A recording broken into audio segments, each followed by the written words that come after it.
Hello everybody, welcome back to the stream. How you all doing? So we're just going to be doing some random changes today. I want to get into, well, there's a bug that I want to fix. I may also take a stab at, yes indeed, the wave function collapse. See if I can play with that algorithm a little bit more, because some enemy boards are not being generated in a very compelling way. So I might want to poke around with that, but we may also maybe add some new cards, new reagents and whatnot.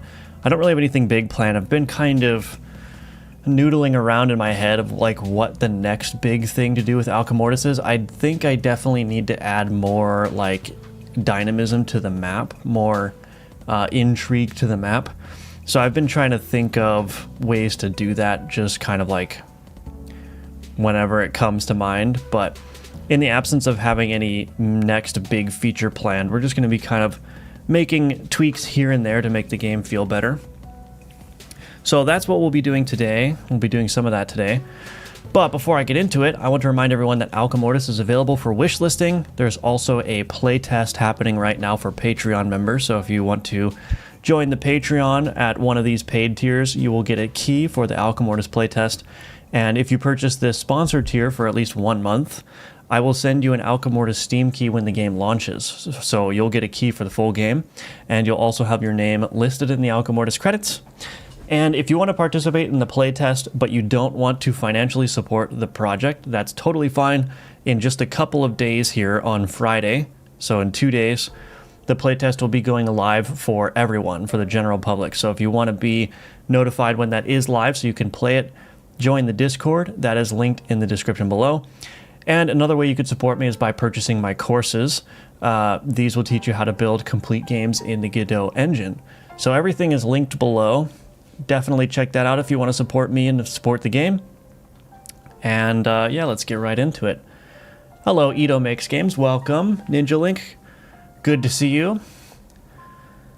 The highly elusive Misc changes. Yes. Wave function collapse. Wave function collapse when your time zone just changed? I know. Time zone collapse.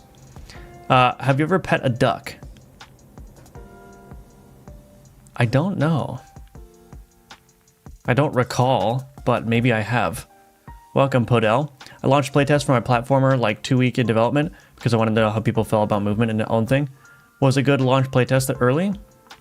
Yeah, I mean, I don't think, you know, it depends. It depends on what your goal of the playtest is, right? If you just want to see if your movement feels good, then having a couple of people playtest it is a good idea. But yeah, it's up to you as a developer. Use your judgment.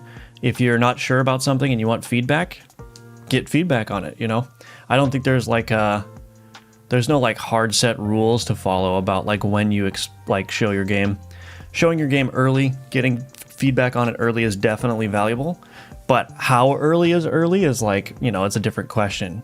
You know, I think if I'm doing a jam game, then I want feedback on it within like 10 hours of development. But if I'm making a game that's going to take more like a year to make, I might do a couple months of development before I start collecting feedback. It's very situational.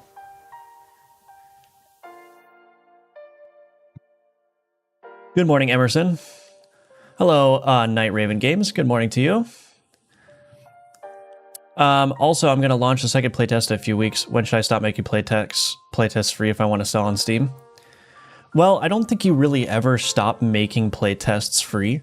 I think the common wisdom now for Steam is that you want to have a demo on your Steam page anyway. That's the advice that I've been seeing given by people who are much more experienced than I am, is that you basically like always want to have a demo. So there always should be a free playable version of your game in some way, even when the game is available for sale. But if you're worried about like, you know, showing the players too much, you can always just remove certain things from the playtest build, you know? So I'll probably be doing that with Alchemortis. I mean, I certainly have to do that for the demo. When I have a demo for Alchemortis, I'm obviously not going to include all the features and content in the demo because it's just a demo, right? It's a demonstration. It's not the full game. So if you're getting to the point in development where your playtest build has a lot of content that you don't want to show people, just exclude that from the playtest build or create a very specific playtest level or something that's only available to players. There's a lot of ways to handle it.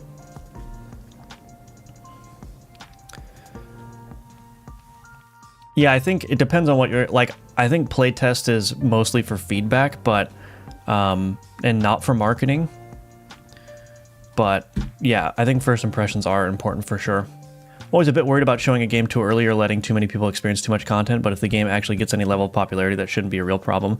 Yeah, I mean, like, let's say that your game is so popular that you manage to get 1,000 playtesters. It's like, well, if you were able to attract 1,000 playtesters to your game and then you put the game up for sale, it's reasonable to expect that you might get multiple thousands of people who end up buying the game, right? So it's like, you know, if you can get 1,000 people that are interested enough in your game to play it early while it's still janky and incomplete, then I think that's a good sign that it's going to be appealing when you go to sell it, right? So yeah, I don't know if you should worry about it too much.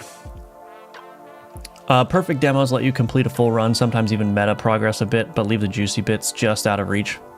Yeah, I definitely don't want to like interrupt somebody's run. It would be kind of cruel to say, like in Alchemortis, you get to the 3rd tier and it's like, oh, that's as far as you can go. You have to purchase the game. I definitely think that, you know, maybe, yeah, just like stripping back some of the content, like maybe only a quarter of the total cards are available for Alchemortis. Maybe only like a quarter of the total artifacts are available. Maybe you can see the meta progression, but you can't unlock it, so you can see what lies ahead. What I did for Gunforged is I made it so that you could only play the first level, and there was a limited number of passives and gun parts you could get. But any currency, any meta currency that you collected during the demo transferred over to the full game. So you could just pick up right where you left off. You didn't have to restart or anything. And what actually ended up happening is a lot of people just farmed currency on the demo. Not a lot of people, a handful of people farmed currency on the demo, so when the game came out, they could purchase a bunch of the upgrades and stuff.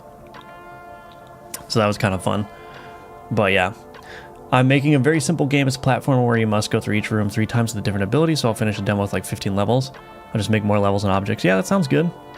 I've had 26 people play the playtest from the devlog and 5 who left some valuable feedback. That's awesome. Congratulations. Hello, Neozoid. Hello, Mio Leo Dev. Welcome, welcome. Alrighty, so I want to fix this bug first. I can't use the Death Orchid for some reason. So let's fix that.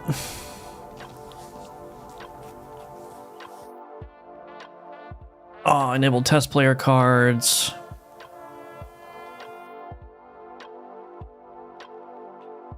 I want to rename this card.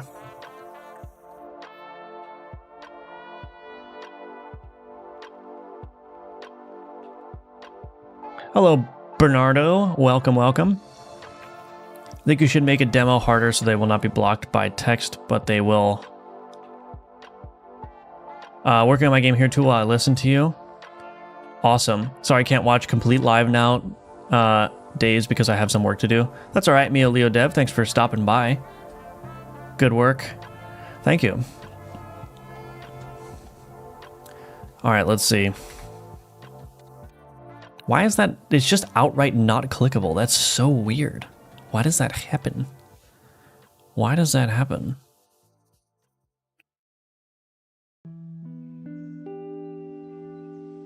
Let's do this. Oh, there's an error here. Sequence contains no elements. Is that happening? Hold on. Is that happening when I drop the item into the board? Oh no, it's when I hover over it. Oh, interesting. Oh, interesting.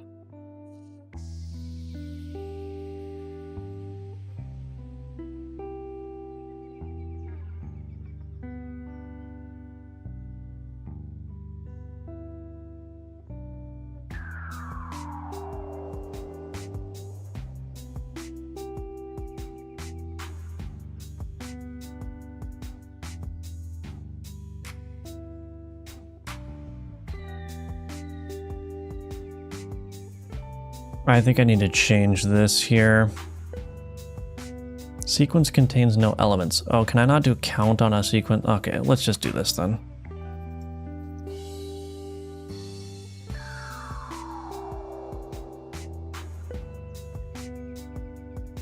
That should fix it.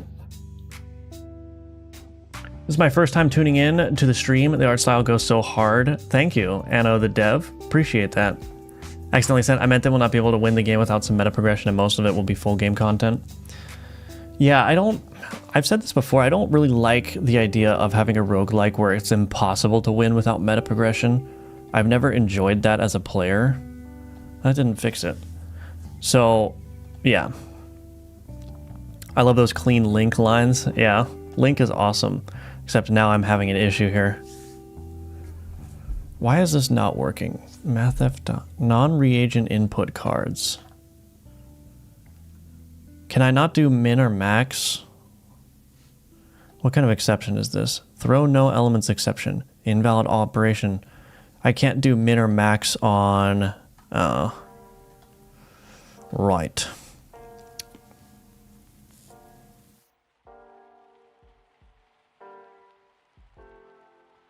So I need to do something like...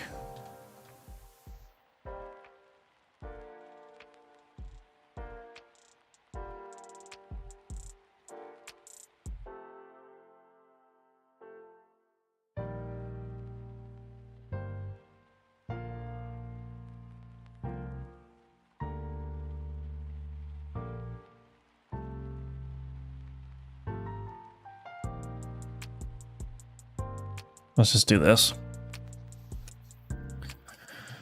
That should fix it. Also, you can make the demo harder. Yeah, I don't know about that. I think the demo will be harder naturally just because yeah, you won't have any meta progression, but I don't want it to be unbeatable. Not enough blood. Okay, we fixed it. Done.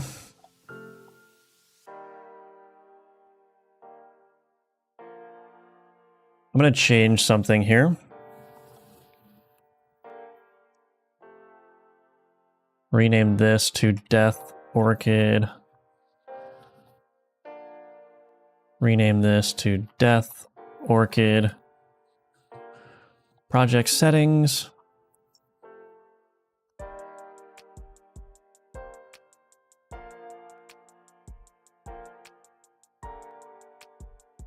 That name was bothering me, but now I have a problem.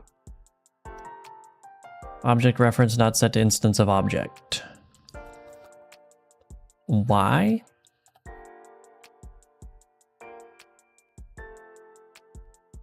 Oh, I should rename this too.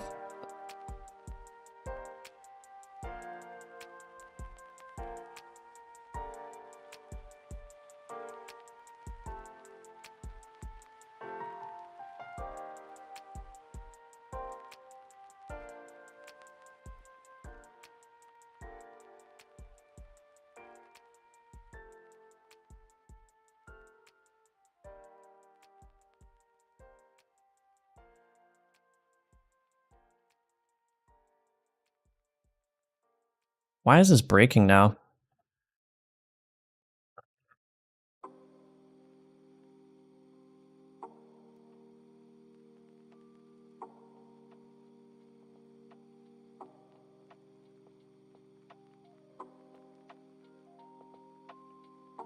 Oh, I forgot to rename this. Oops.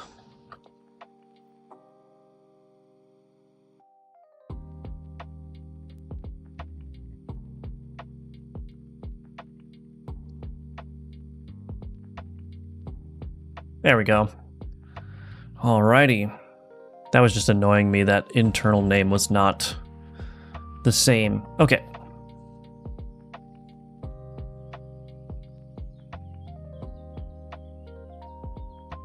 Now it's time to look at some wave function collapse here and see what we can do. So that's going to be a little bit of an adventure because I haven't been in this code in a long time. So let's see what we can do. Let's go to the enemy board generator here. No, board configuration editor. Go in here. I once played a demo of a game called Dome Keeper and then I bought the full game and there wasn't much more content, so I don't know if I missed something. Interesting. KFC in this economy. Apply dimensions. Let's do that. Dimension 1. Okay. So that's a sensible board.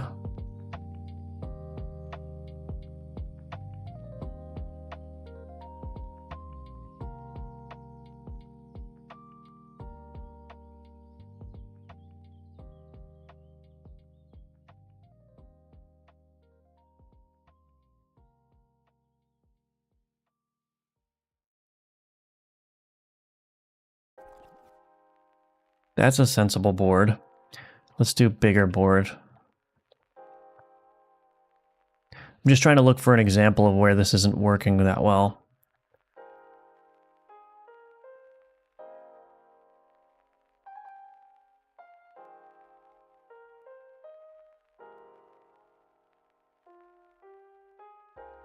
Seems to be working pretty well, actually.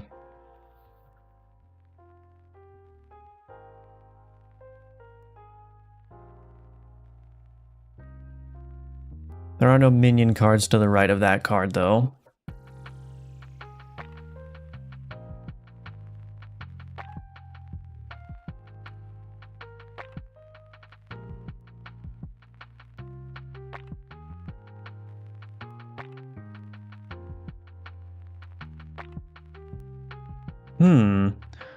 I recall there being some situations that were not totally...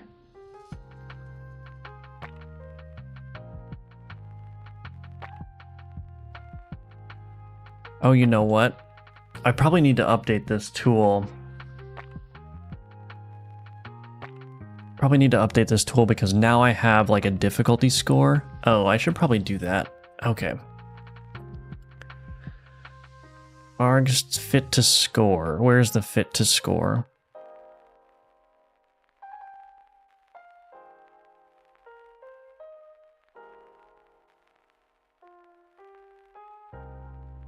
I might need to change this. Board configuration editor.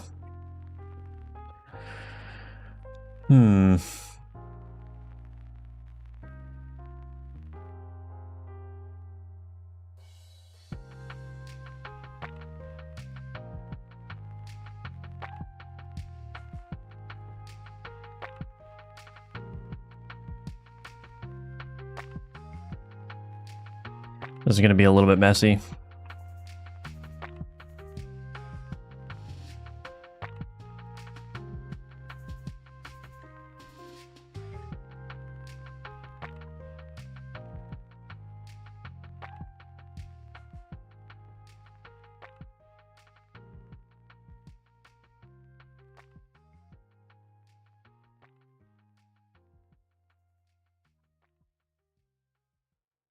Okay. Let's grab the reference to that score spin box.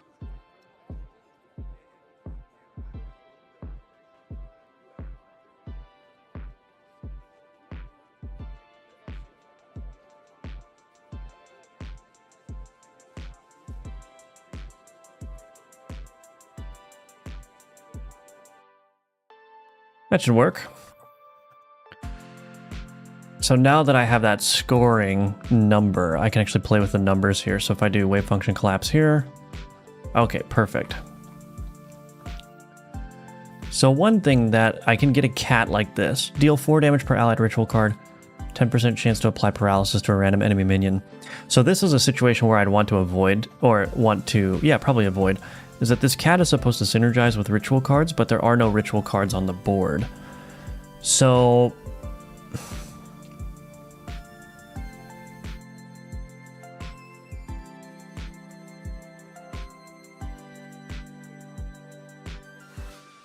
I'm trying to think of how I would do this. So what I could do is I could keep track of all the cards on the board that don't have synergies.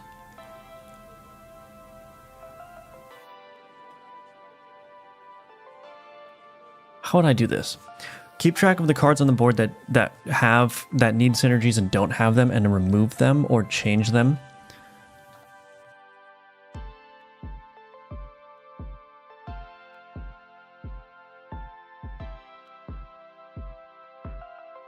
Also, there's a whole bunch of cards that aren't being chosen.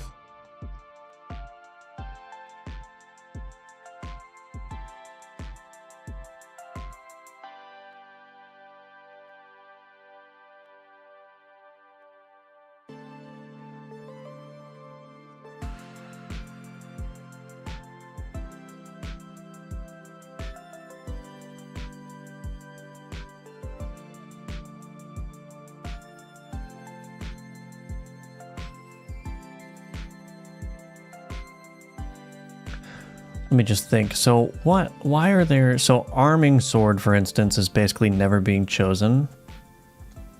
Oh, there's one. But I seem to be getting a lot of villagers. I seem to be getting a lot of prisoners, a lot of cats. Let me take a look at the algorithm again and see what's going on here. So let's just follow the logic here for a second. So we call generate, set random RNG, initialize tiles.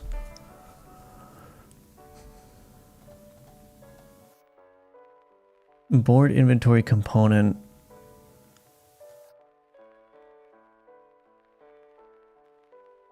Set board dimensions, placed cards dot clear.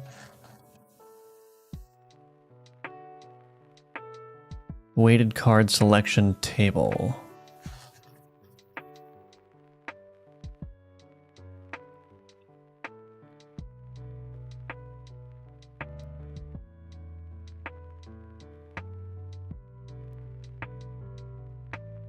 Why is there a position here?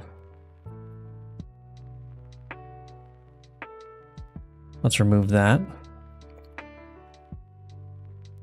Okay, so let's see. Initialize tiles, get enemy cards for notoriety region. That makes sense.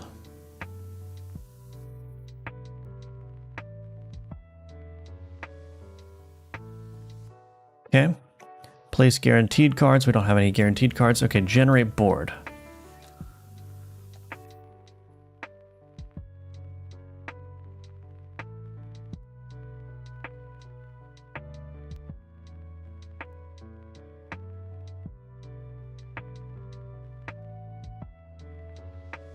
Get lowest entropy tile. How is this working here?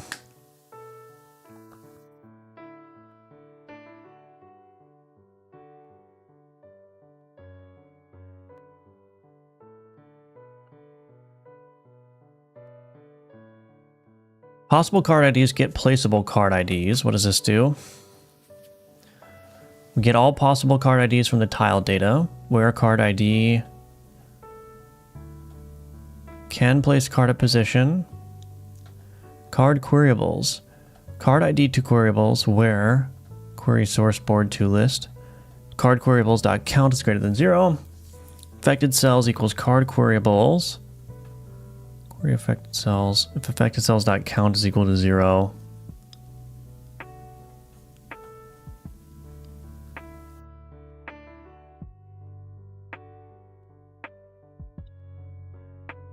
Affected cells.count equals 0, return false.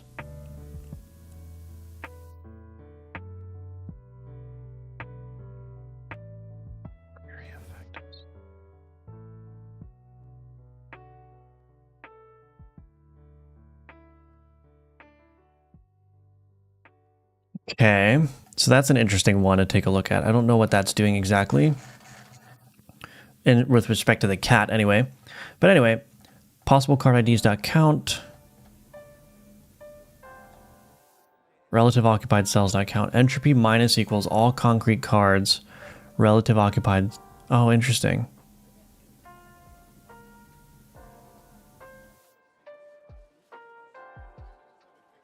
I don't know if this entropy calculation is correct. So the entropy is starting off tile data possible card IDs.count. I don't know if that's correct.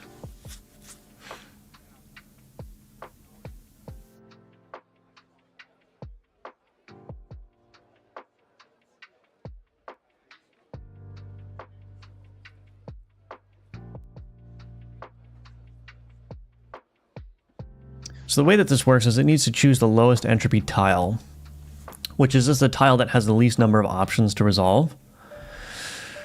But I'm setting the entropy value equal to the number of possibilities that can be placed at that tile, but then I'm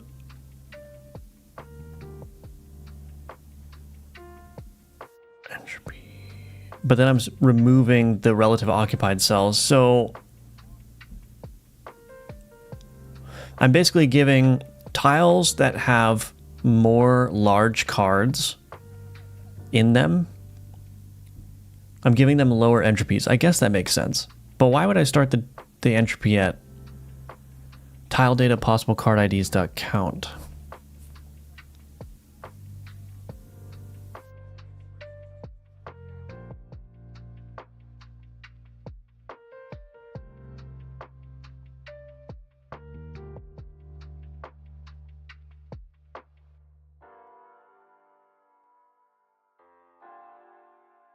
I might change this. I don't know if this makes sense. This is just kind of like a made up number. We're going to set entropy equal to 0. And then what we're going to do is we're going to say, actually, we can actually fix this.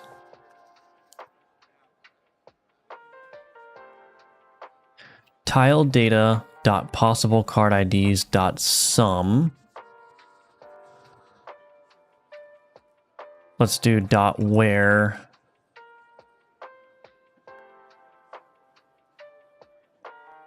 x is not equal to null dot sum. We're going to do negative all concrete cards relative occupied cells dot count. We can remove this now.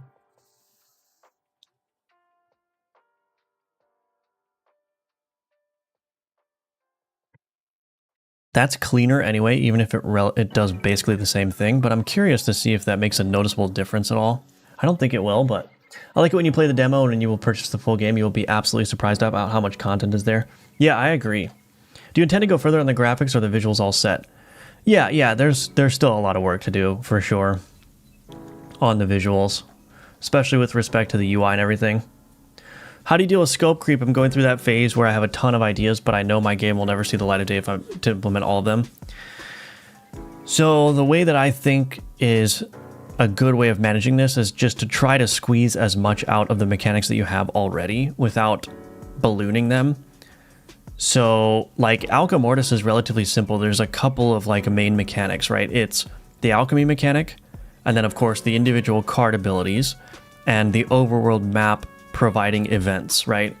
And that's like, broadly speaking, the three main mechanics of the game. And so what I'm going to be doing from this point onward is just trying to squeeze as much out of just using those tools as possible. You'll notice that when I write tools or when I write new abilities for cards, I'm basically just reusing stuff that I've already made. I'm not trying to balloon the complexity too much. I'm just trying to get as much out of what I've built as possible. And the same with the overworld map. It's like, yeah, I can add more content like new node types and stuff, but that's like the mechanic of moving around the map, fighting the bosses, like that's set, right?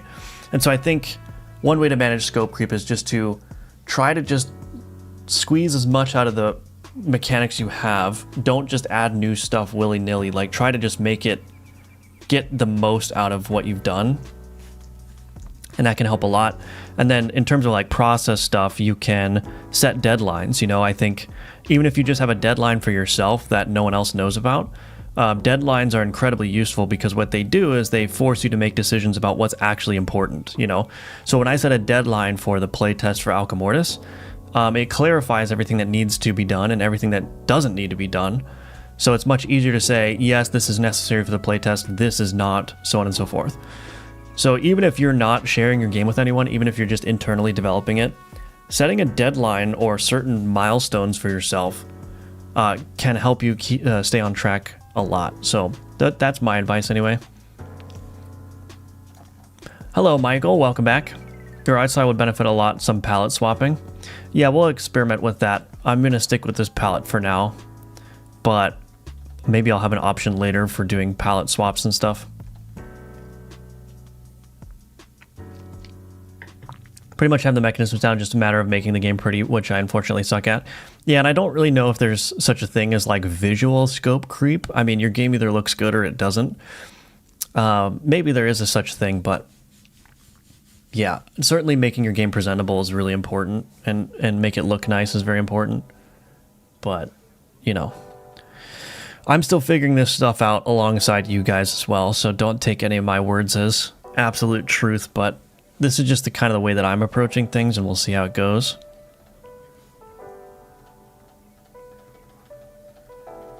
So I don't think that made such a big difference, but let's set this to like 700.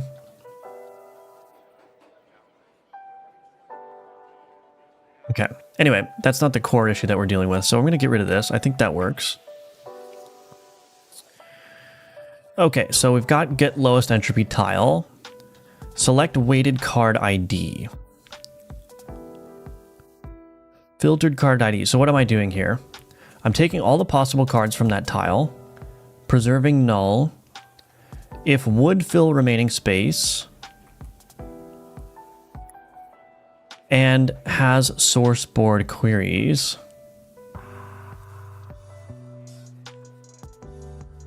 Candidate card, card definite, any query options, source board.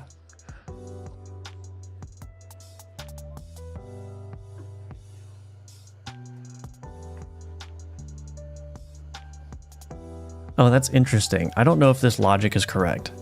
If would fill remaining space and has source board queries.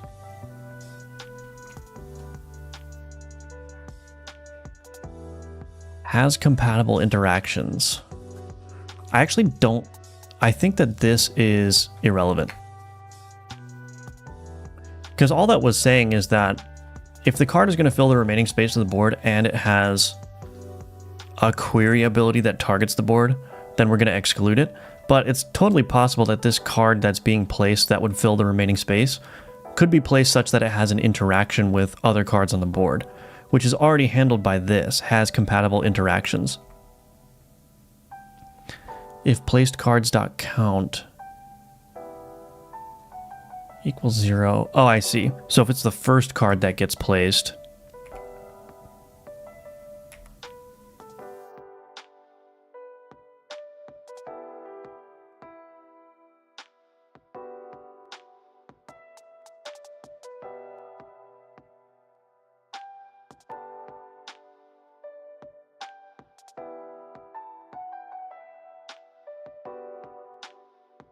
I'm just going to remove this.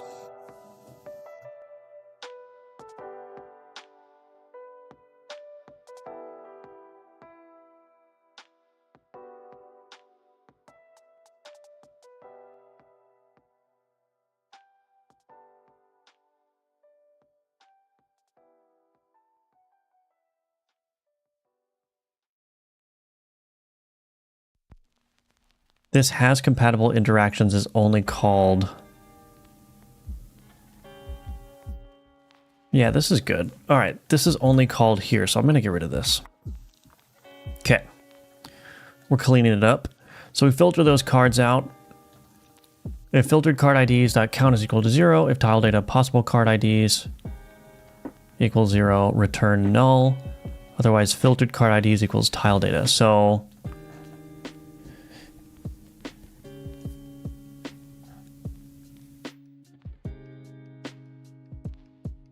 Okay, if is board empty, damaged cards equals filtered card IDs where damaged concrete cards contains key. What is this? Card.value has ability of type. Damage. Oh. This is probably wrong here.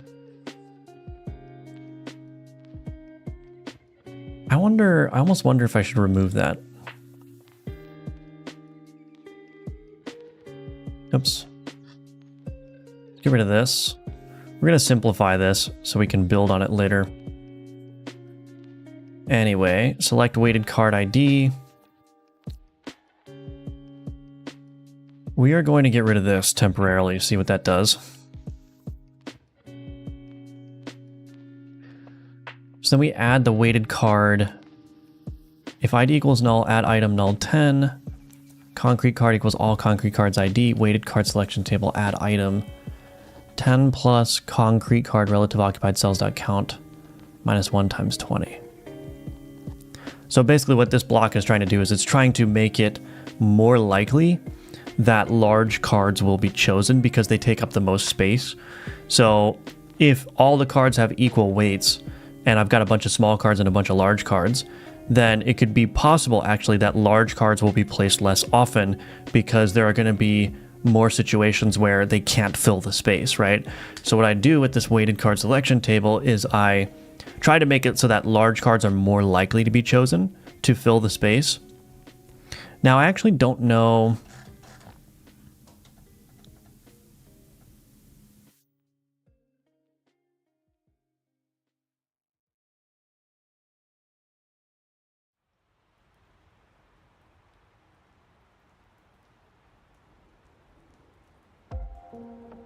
I almost wonder if this weighted card thing...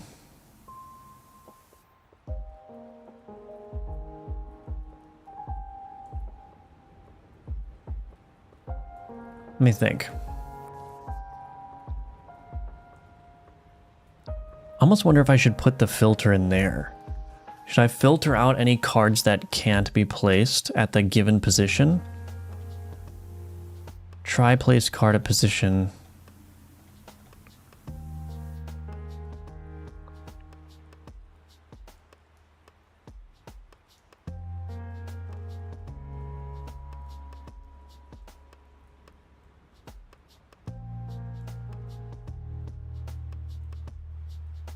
Would that be functionally different?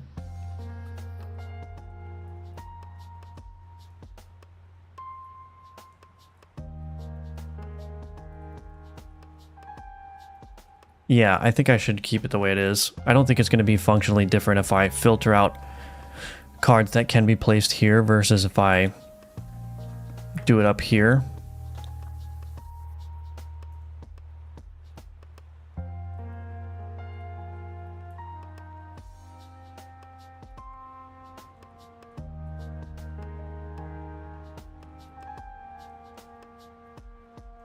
Actually, I wonder if is my entropy calculation correct?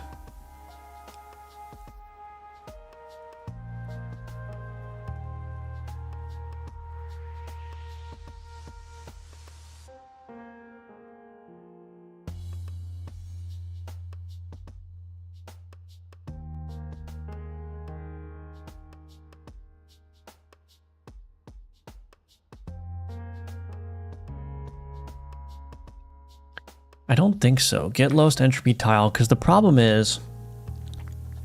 So entropy needs to be a function of how many large cards there are, but also how many cards total there are. And the problem that I'm ending up with here, that I'm thinking about, is that if I try to place a large card at a position and it fails, I'm removing that card as a possibility from the cards that can be placed at that tile. But because that card is being removed, its entropy actually goes up, which makes it less likely to be chosen. So this actually needs to be, this entropy needs to be a function of not just how many large cards there are, but also how few options there are.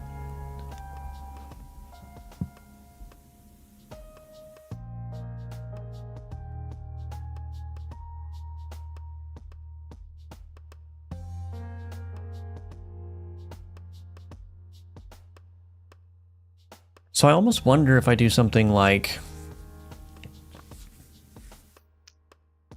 I don't know, if I just do something like,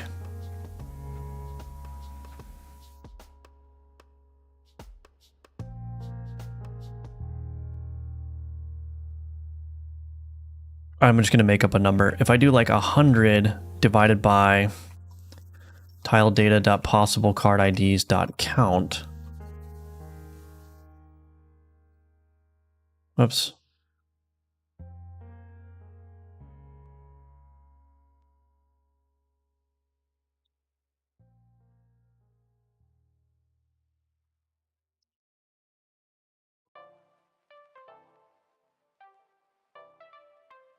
Let's just do this.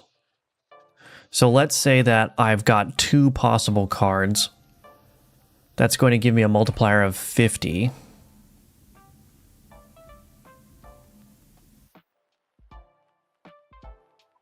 And that's going to be, even more exacerbated by how large the cards in those things are. So if I've got 2 tiles on the board, which each have 2 possible cards, but one tile can place 2 1x1 cards, and another tile can place 2 2x2 cards, then what's going to happen is the tile that can only place 2 2x2 cards is going to have a lower entropy, and it's going to be chosen before the tile that has the smaller options, I think.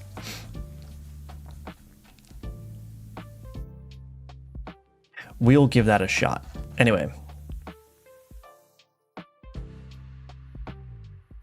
So we select weighted card ID.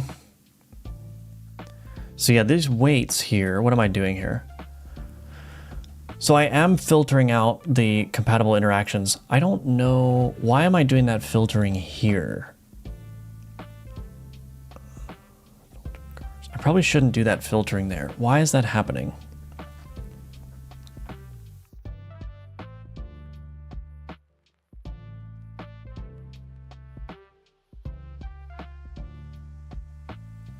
This filtering should be happening after a card gets placed. Place card and update entropy. Update entropy for placed card.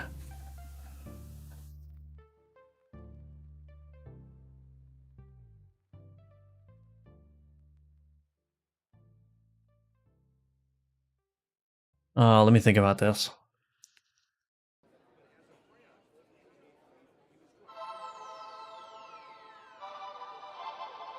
I wonder what happens. What happens if I remove this filtering here?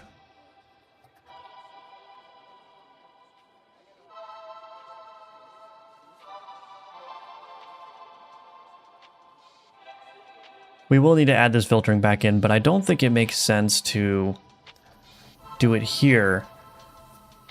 The option should be pre-filtered.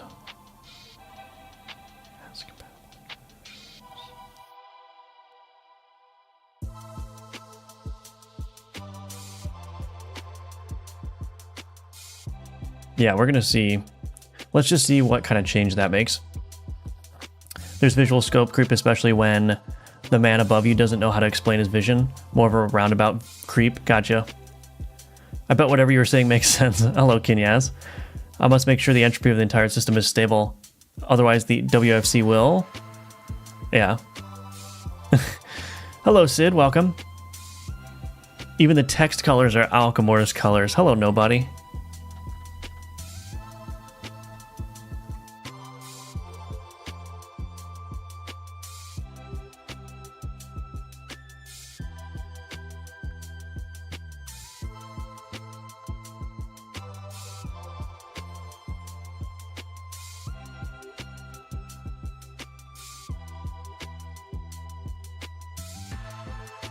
That was a card with nothing on it. Interesting. Or a board with nothing on it.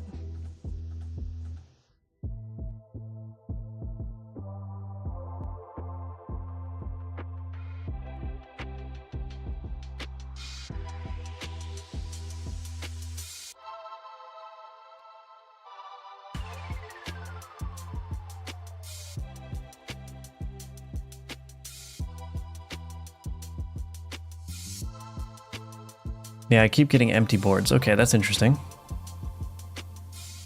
Oh, there's an error here. Attempt to divide by 0. Oh.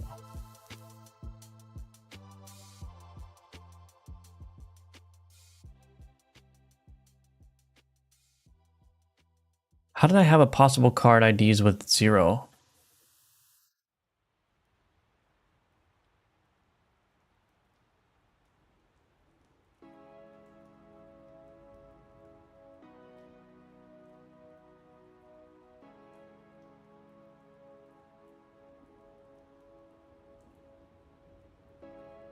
Why is this happening? Get lowest entropy tile. It's resetting this tile data possible card IDs here. Oh no, this is not good.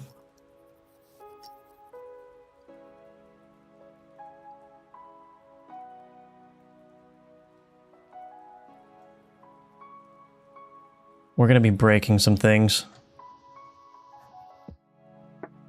Okay, we're gonna be breaking some things here. Get lowest entropy tile.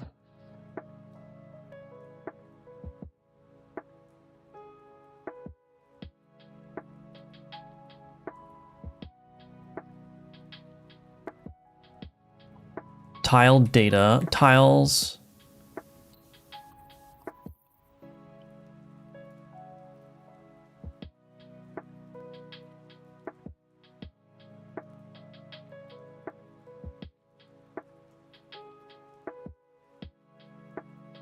Okay, there are some problems in here. Okay, so let's do tile data. So we'll set this equal to tile data. Tile data dot possible card IDs equals get placeable card IDs. We're going to want the var position, Vector 2.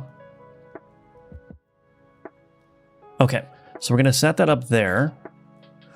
Get lowest entropy tile should not be doing any of this stuff. So we're going to say if tiles.tile.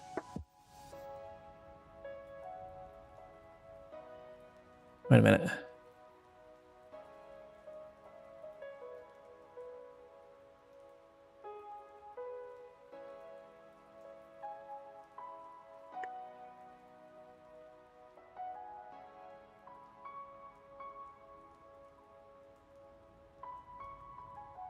Yeah, we should never be getting to this point where there are tiles with 0 cards in them. So anyway, we're going to get rid of this get placeable card IDs here.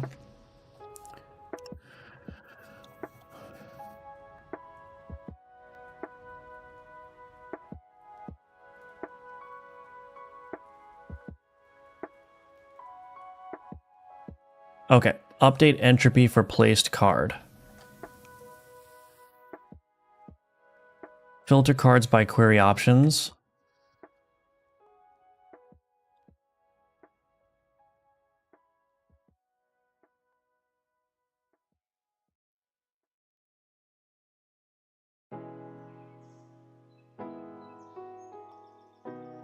Oh, I almost need to shoot.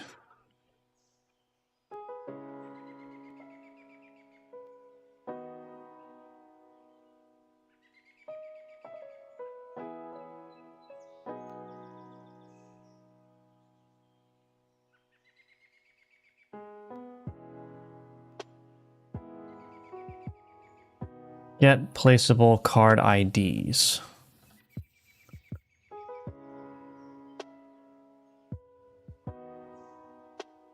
Where is this used? I'm going to change this.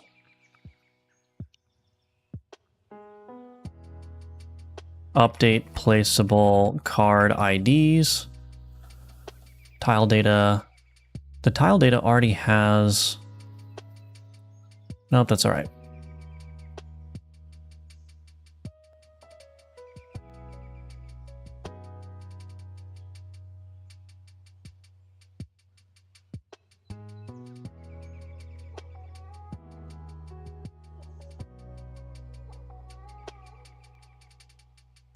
If possible card IDs dot count. Well, it can always be null, so...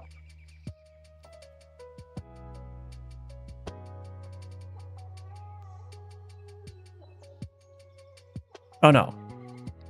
Tile data if tile data dot possible card IDs dot count is equal to 0, then we are going to do this. Tiles dot remove position. Okay. So now if we do update entropy for placed card, what I need to do is I need to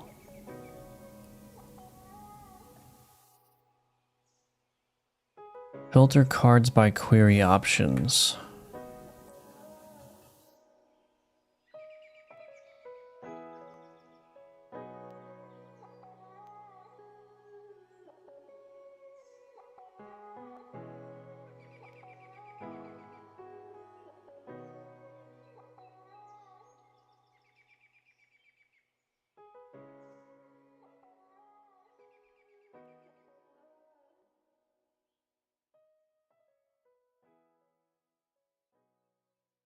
Okay, the first thing I want to do is update entropy for placed card.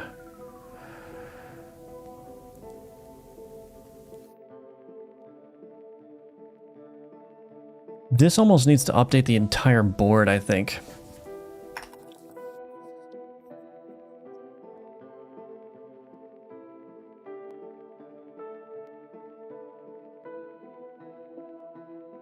Do I not have a get unoccupied cells?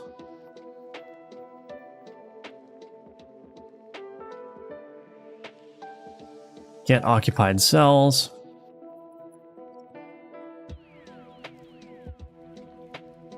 Do I get empty cells, I guess?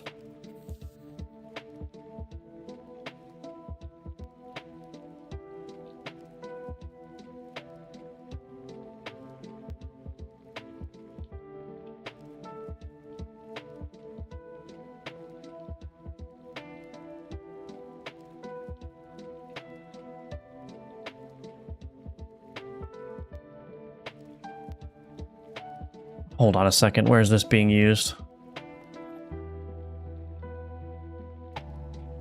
I am going to I'm going to move this here.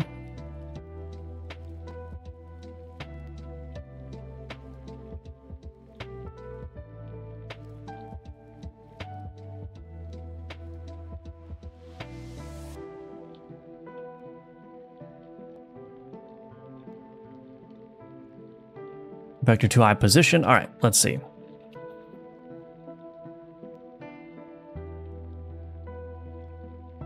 For each var cell in board inventory component get empty cells, we are going to do update placeable card IDs.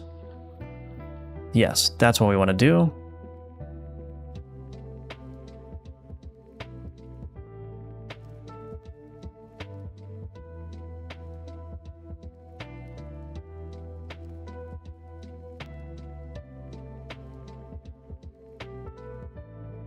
Shoot.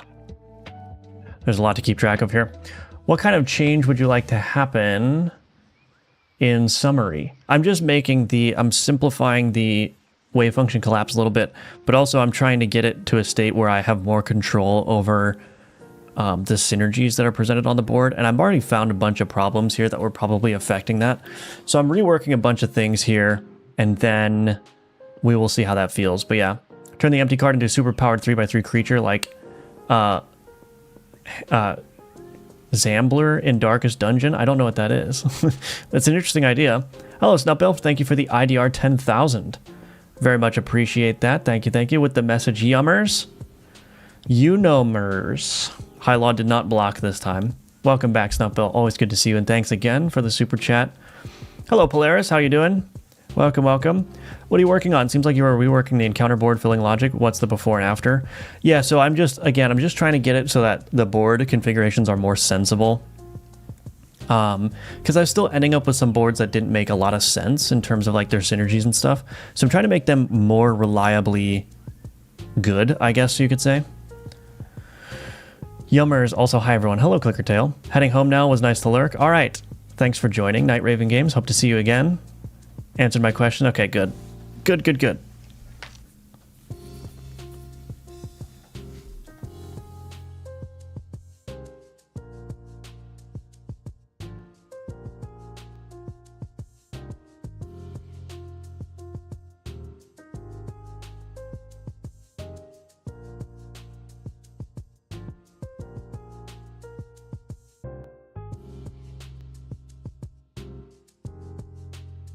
I think this makes sense.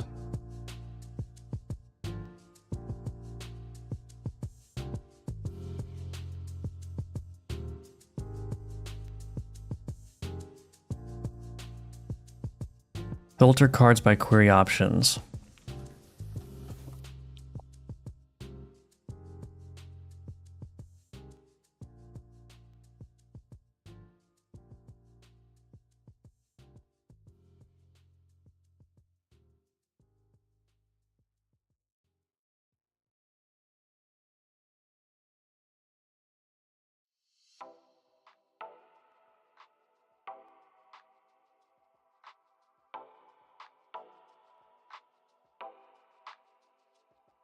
We'll just do this for now.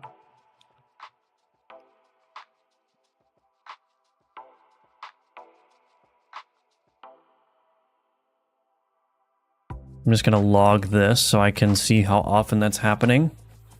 I might want to change this.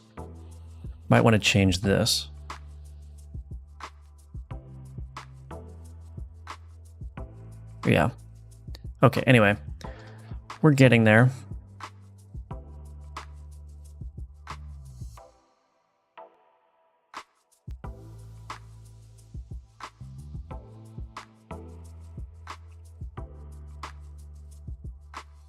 Okay. All right. Let's see what happens. Hello, A the Ant. Unrelated, but do you believe in dentists? I don't know if believe is the right word. I think dentists are obviously good. Do you need to go to the dentist multiple times a year if your teeth are already perfect and clean? Maybe not. But if you have a cavity, do you need to go to a dentist? Maybe so.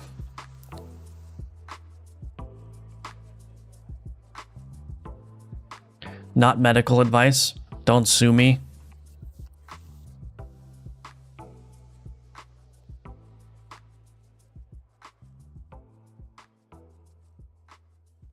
Okay, there's a lot of null options being presented here. I don't know why that's happening. Oh, maybe my score is not high enough. Let's try. Oh yeah, I think my score is just not high enough.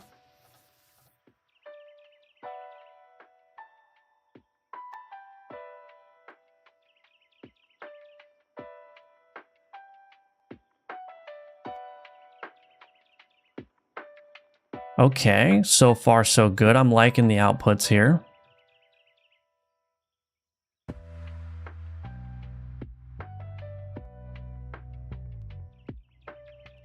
I'm already noticing that I'm getting a lot more synergies. This cat doesn't have any synergies, but that's all right. Let's do 150. Nice.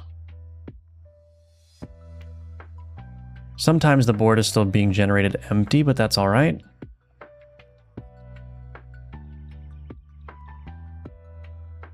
If I do a 3x2,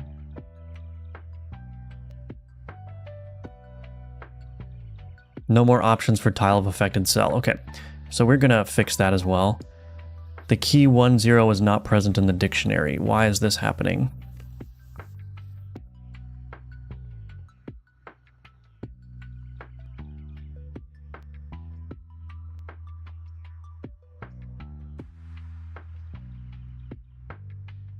Oh, here.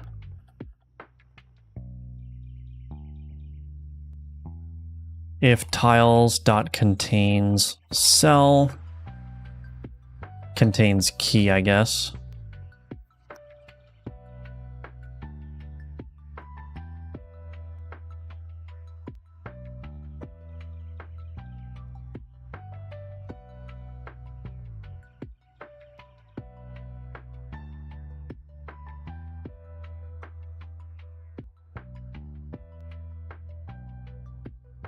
Okay. So I want to fix this.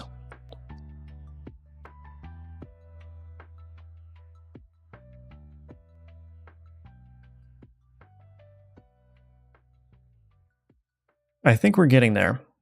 Has compatible interactions, would fill remaining space. Where did those go? Oh, I removed them from here. Honestly, I may not even need those anymore.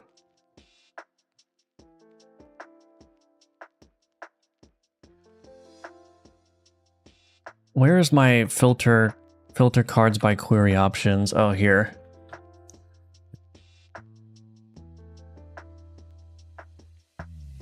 This needs to change. The name here needs to change.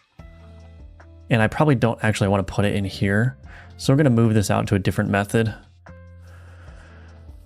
But let's just see if I still get those errors.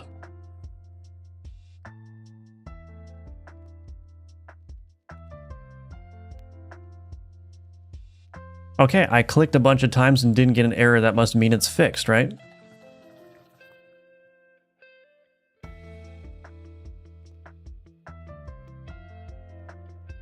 Should make sure the longbowman is still working. Yeah, it seems to be. Yeah. Okay. I'm going to stage what I have so far.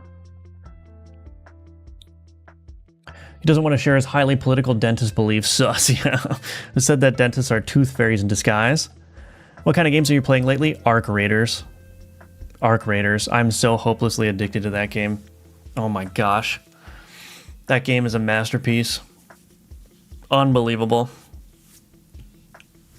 Unbelievable. I don't know how they did it. I don't know how they did it. They made an extraction shooter that is actually an absolute joy to play and doesn't have any of the dumb BS stuff of other extraction shooters.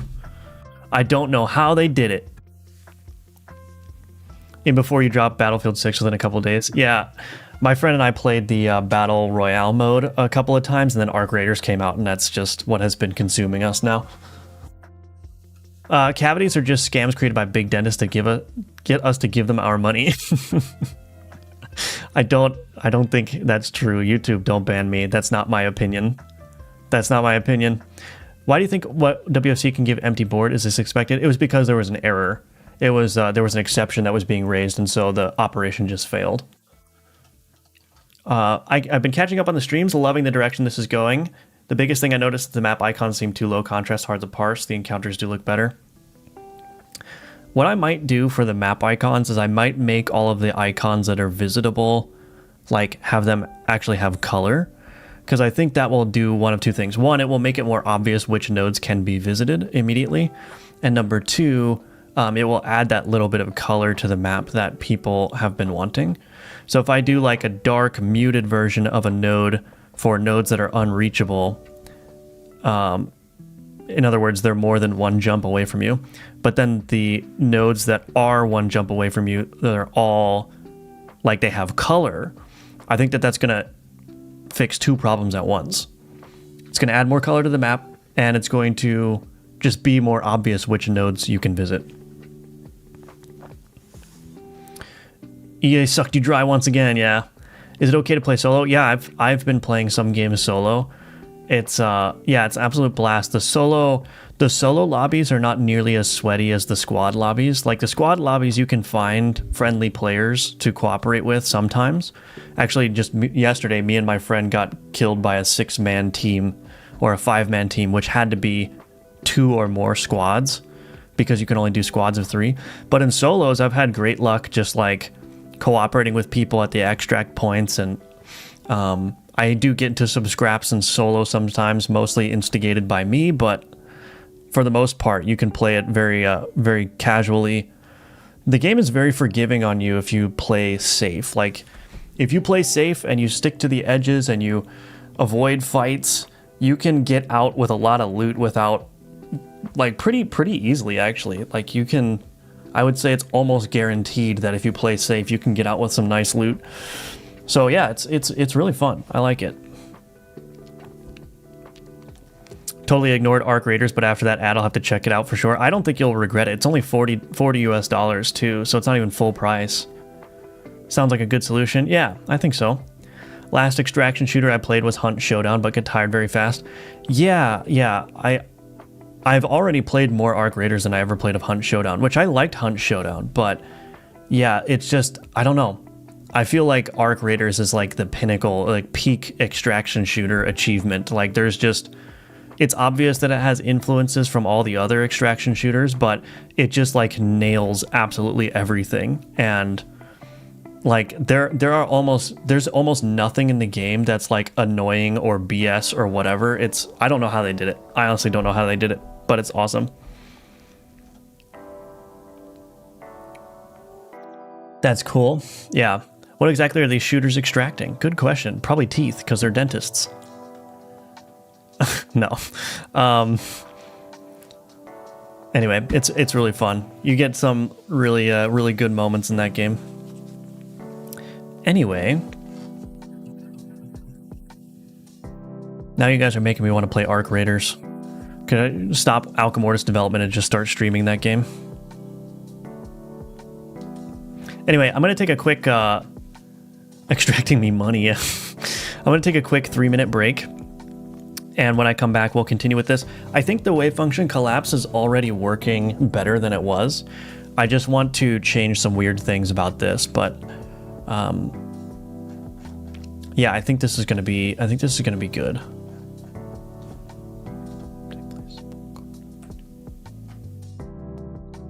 Yeah, I think this is going to be good. It's extracting for 3 minutes, already addicted even midstream. Yep. All right, I'll be right back in just 3 minutes and we will continue on.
Okay, I'm back.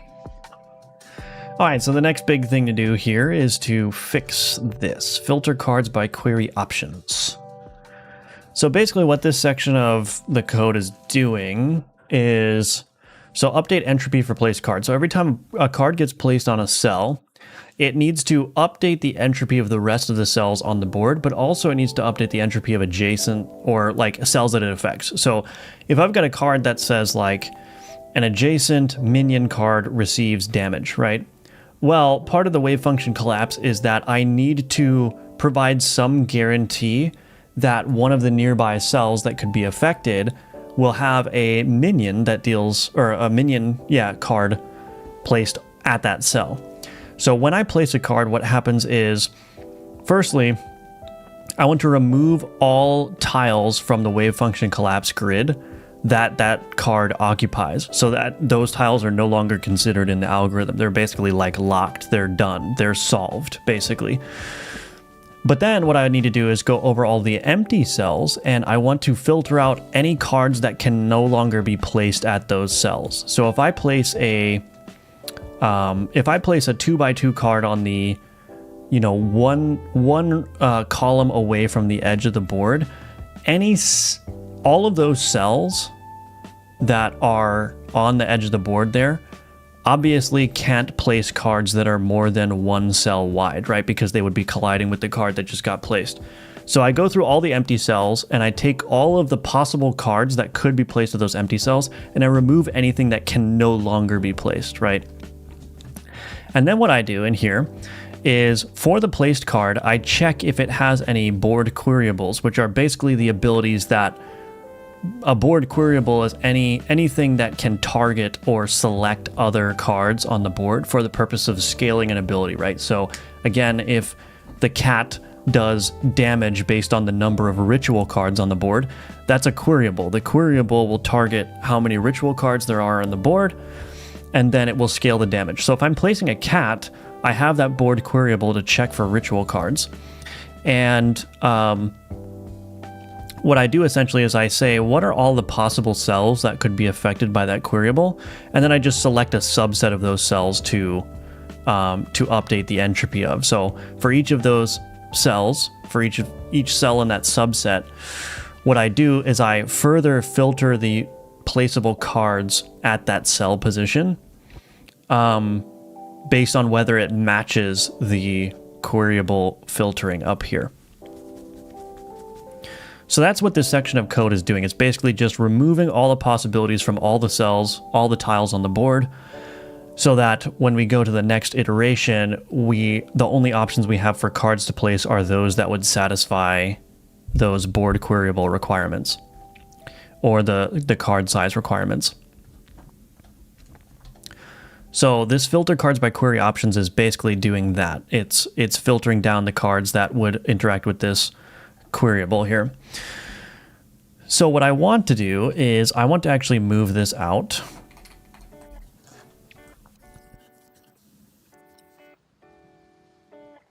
I'm going to do private void update placeable card IDs by query options, by queryables, I guess. Query options. And so what I'm going to do is I'm going to do list string possible IDs is equal to, and I need to pass in my tile data here.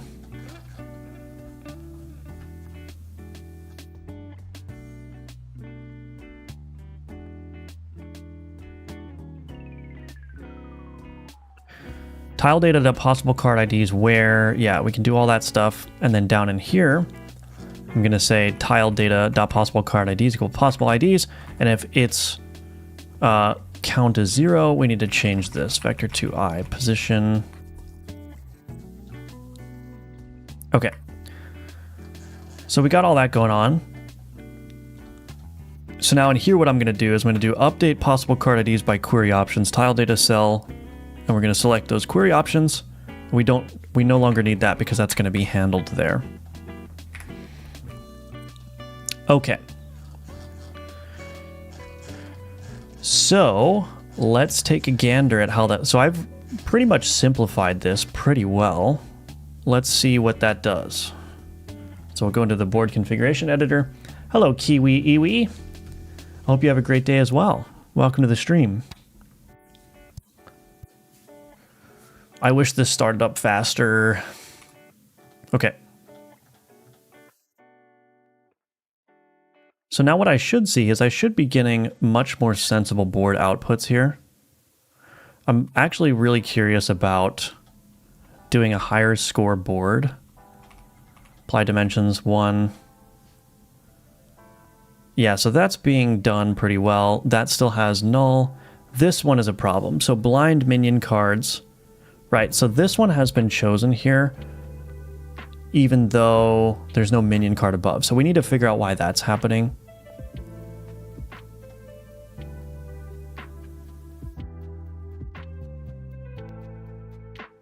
But for the most part, this seems to be working pretty good. This is still not being placed correctly. This doesn't have any adjacent alchemy. A lot of this could be due to this score as well.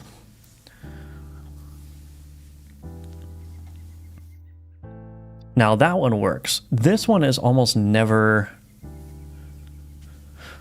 This one is almost never working. So we need to figure out why that wine is not working.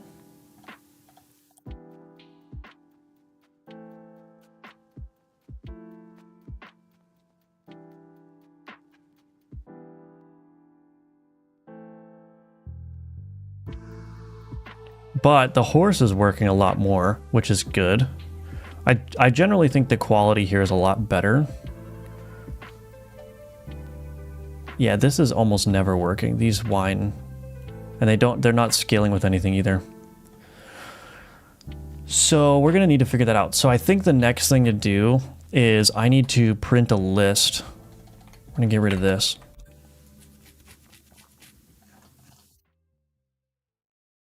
We're gonna get rid of this.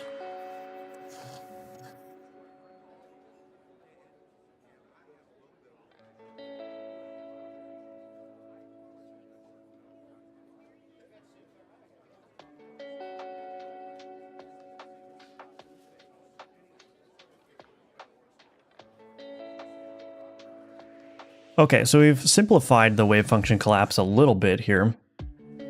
I'm still not using these damage concrete cards. I don't think I want to use this anymore, so we're going to get rid of this. Okay. So it's been simplified quite a bit, but now we need to figure out why that wine is not being placed correctly, and I don't know exactly why that's happening. So what I'm going to do is... let's see. Place card and update entropy. I'm going to print this in here. gd.print card.card definition resource.id. And we could do print s place stat position. So let's go ahead and take a gander at that. Also, I probably want to... Let me just do this really quick.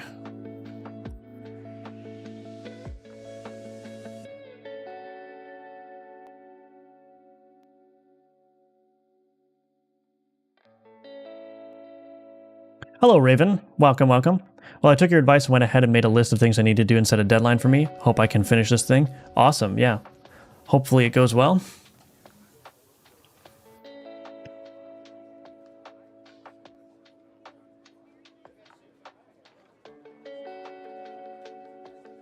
So now I can see the order in which cards are placed here. So I can figure out what's going on. So we'll keep going until we find a wine. Oh, I'm not in the right region. Okay, there we go. So the problem is we've placed the longbowmen, we've placed the flail, we've placed the pike, we've placed the wine, ancient coin.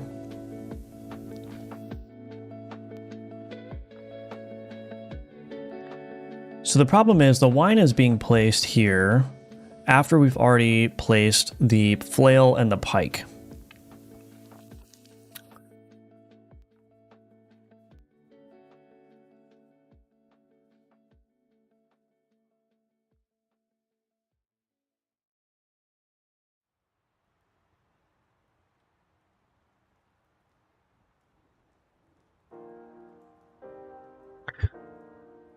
So ideally, I mean, I guess I don't really have any 1x1 minions, so that wouldn't work anyway. But why is the wine being placed? How would I fix that?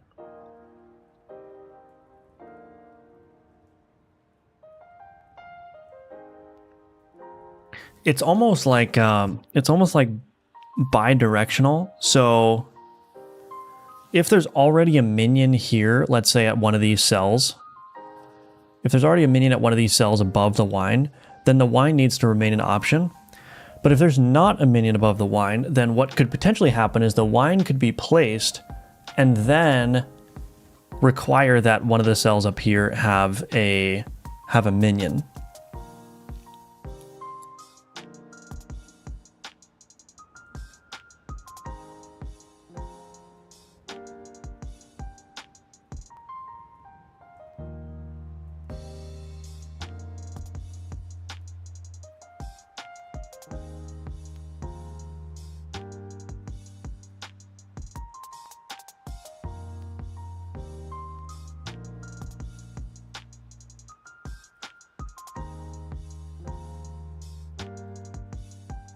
That one works. That one does not. So yeah, the wine got placed last. So it looks like there's...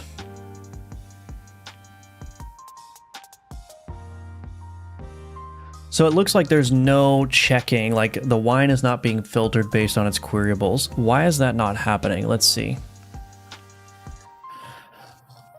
So if we place card and update entropy for placed card.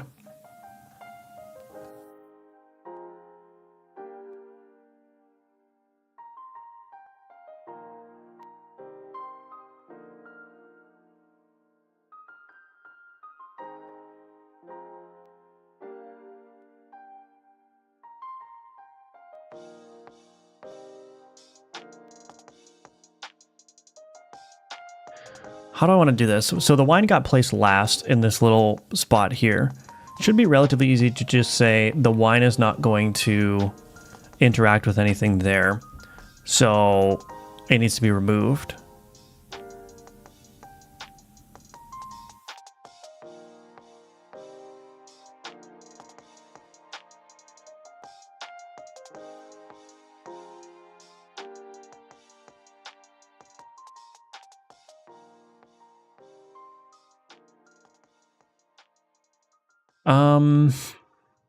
How do I want to do that?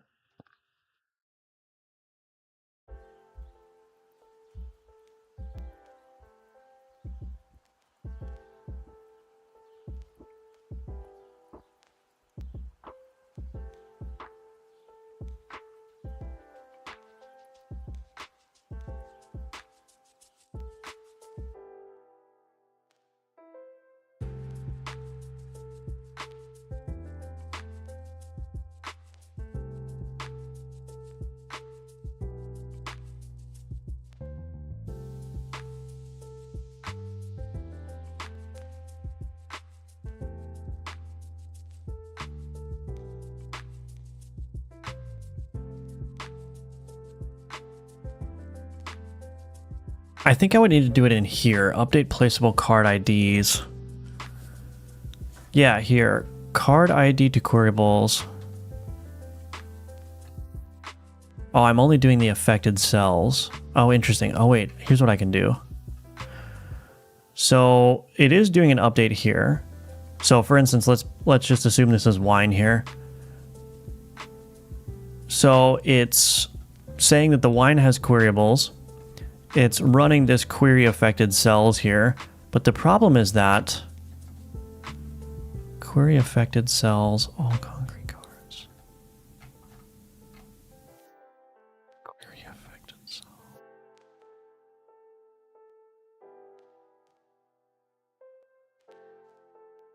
I don't actually think that's good enough. Query affected cells. I think what I need to do is I need to do affected cells dot accept with placed cards dot keys. So we need to remove.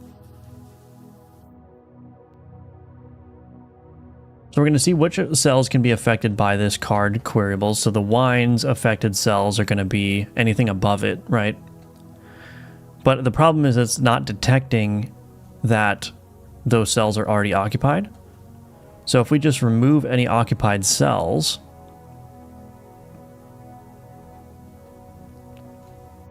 actually, I want to do this. Union with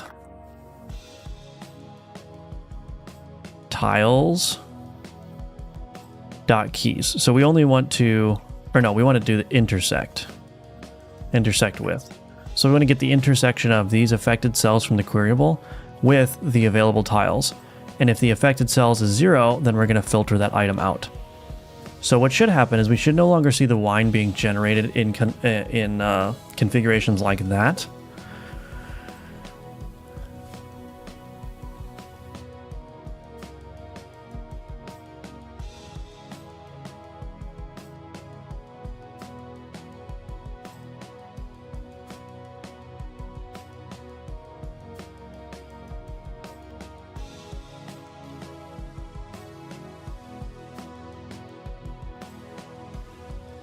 Let's see if we even get wine at all.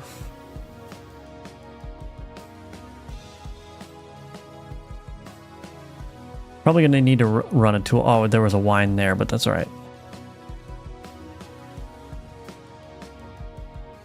There's a wine here as well. So the problem here is that the wine is probably targeting this cell as needing to have a minion on it. But the problem is that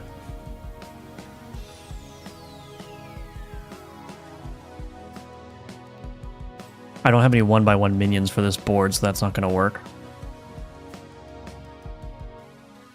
This worked, though, here. That's good.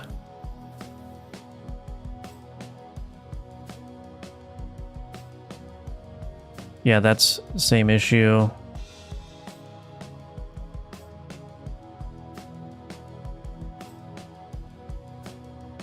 Oh, look at all that horse dung.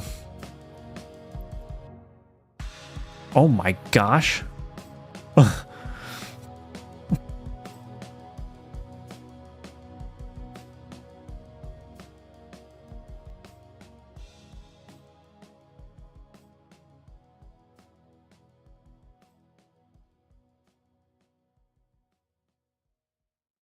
Where's all the wine?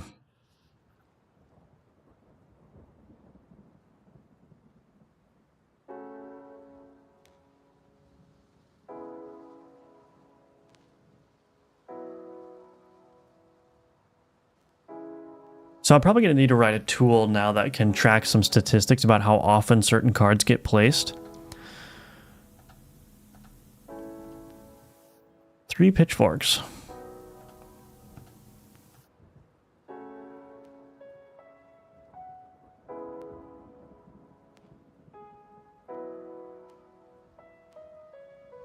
Yeah, I'm not seeing any wine now.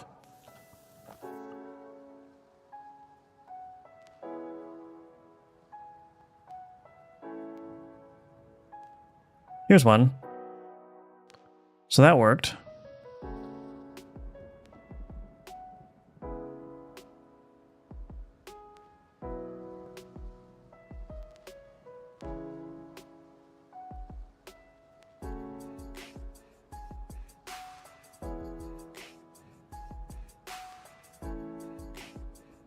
This one did not work.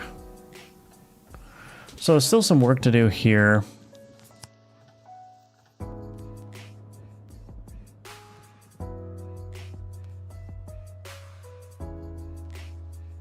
I think that change makes sense.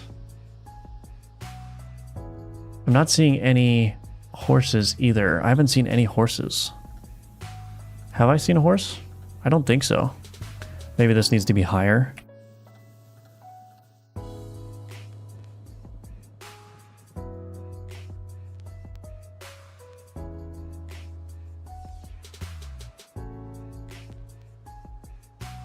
So the problem is these changes may be making some cards more common than others now as well.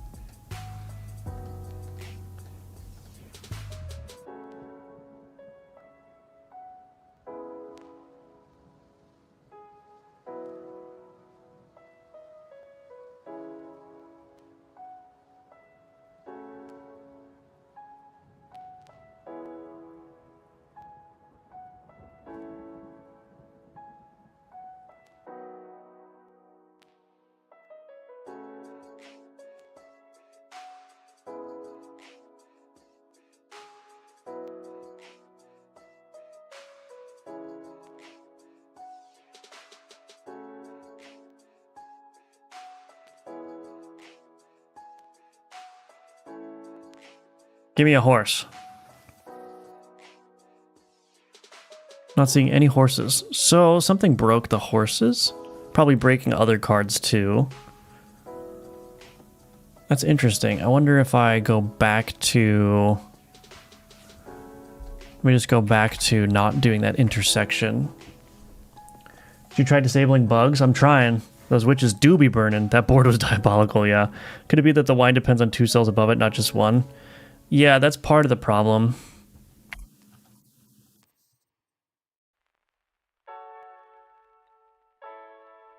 There's a horse. So I just got a horse. Yeah, the horses are not being placed as commonly with this.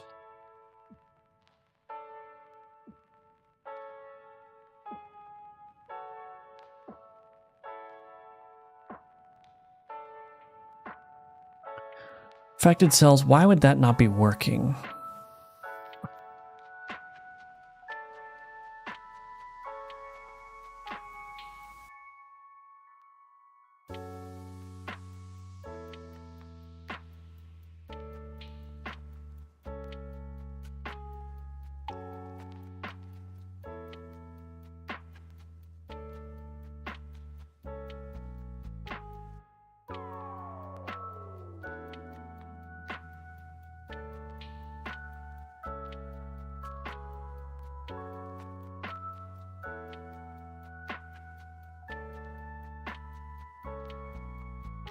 Do I need to bias large cards even more, maybe? So what's happening is, because the horse can't be applied on the right side of the board at all, it's being removed as a possibility from all those cells. But I think what's happening then is that, so I think I've kind of got like a weird situation here. So the horse...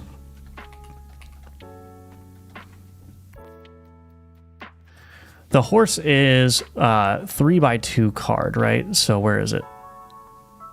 Where is that horse? Huh? Oh, there it is. So the horse is 3x2, but it also has a queryable that projects to the right.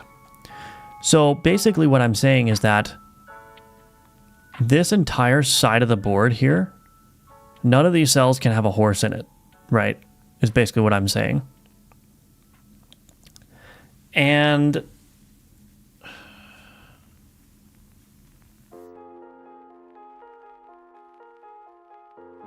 so that means that the horse can only be placed here, right? On the left edge of the board. The problem though is that the way that the entropy works is that because the horse has been removed from all of these options here, these are lower entropy cards, right? Or lower entropy cells in this half. So as soon as I place a card like the cat down, it also precludes the horse from being placed here at all, right? And then if I go and place the sign down, then it's just impossible for the horse to be placed anywhere on the board. Now this will be alleviated with larger boards, I think. But the problem is that because the horse has a limited number of spaces to be placed, it's being excluded from an entire section of the board. But then because the board prioritizes placing larger cards, or is more likely to place larger cards, it just leaves no room for the horse to be placed at all anywhere. So that's kind of a weird problem. How am I going to resolve that? That might be a result of what I did up here with this multiplier. I wonder if let's just change this multiplier to 1. So we effectively remove the multiplier. I wonder if that's going to make a substantial difference in how the cards are placed.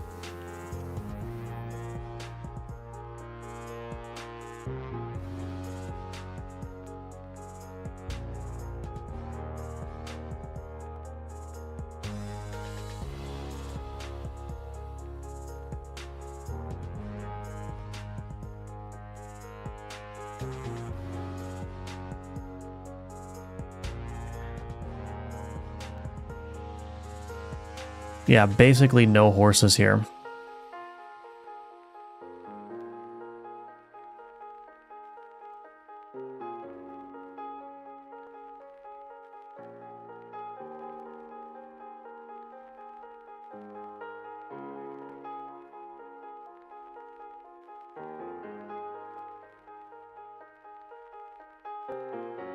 We're just going to do this. If card ID equals warhorse, we're going to print the affected cells.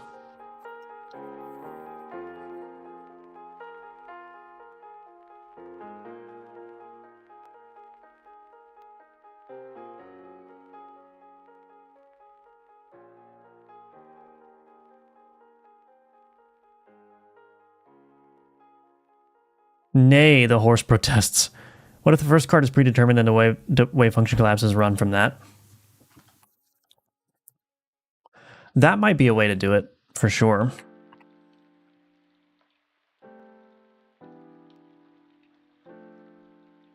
This needs to be 1. So we're getting a lot of zeros in here.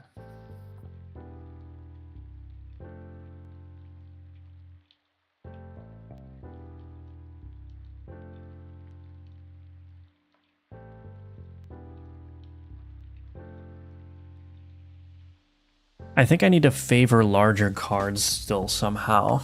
Let me think.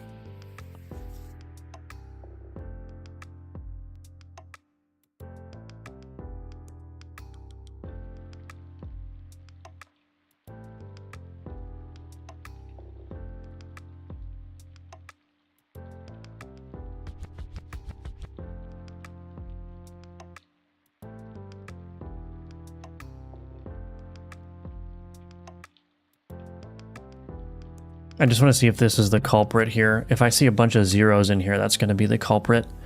It may just be a matter of trying to bias the large card. I mean, I could just modify the entropy calculation. So I could say that I could do something like cards that are smaller actually add to the entropy, while cards that are bigger remove from the entropy. That may be a way to do it. Oops. Yeah, so you can see I'm getting 0 every time here. So that means that the horse is just being excluded from all possible operations. So that would be the reason why.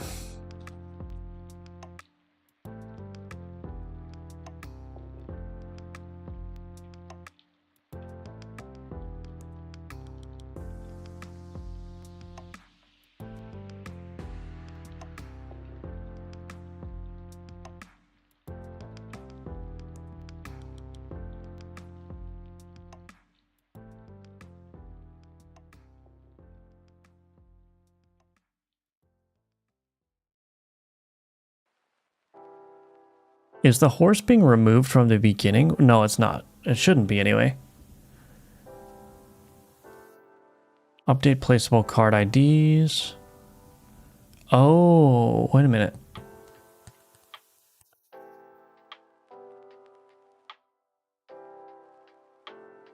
Ah, one problem might be that this is being called on initialization here before all the tile data has been set up. So it's automatically filtering out the horse. Okay, so I think I just need to do another loop in here actually.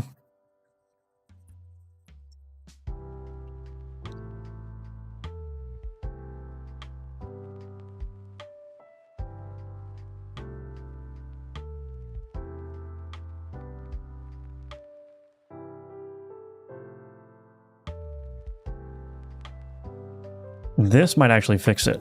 So I had a partial, yeah, that might be the problem. I didn't have all my tile data configured before I initialized it, so let's just do this then. First. That might actually fix it. So it might have been a bug, actually, the way that it was working. Also, with the geometry of the hard, there's only 2 slots a horse can fit into a 12-slot grid of 4 and a 16-cell grid. That's very low probability. Yeah. Which is why I'm trying to bias larger cards in terms of the entropy that's played, or the entropy value that they have.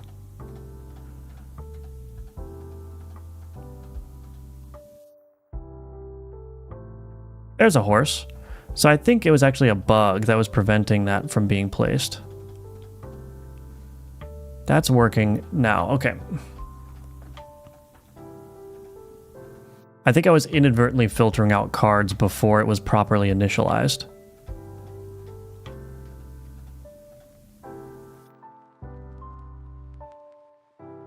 All right. Let's see if we get another horse. There's a horse. Let's turn up the difficulty.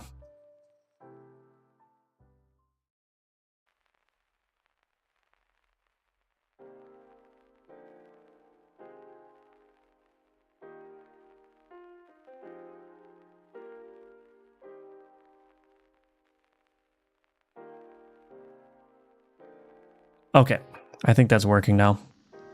The horse can still be placed without affecting anything though, but that's part of the wine problem that I'm having too. Like ideally this wine would have detected... Yeah, this wine should have collapsed those 2 options. Wine... The wine was placed at 0-3. It should have said in here, I mean, maybe the reason might be because of this difficulty slider I have too. So the thing with the difficulty here is that once the board detects that it has reached the target difficulty, which is just like a heuristic value, it just stops the operation. So it may be in the process of creating the synergies and interrupting it midway through because it's reached the difficulty. I don't really know how to fix that without doing something far more complex.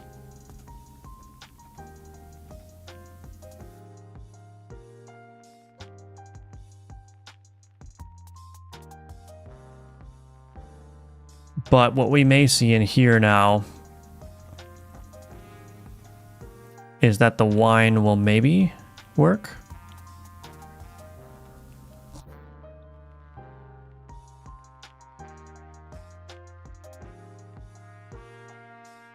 Definitely need to run some statistics though.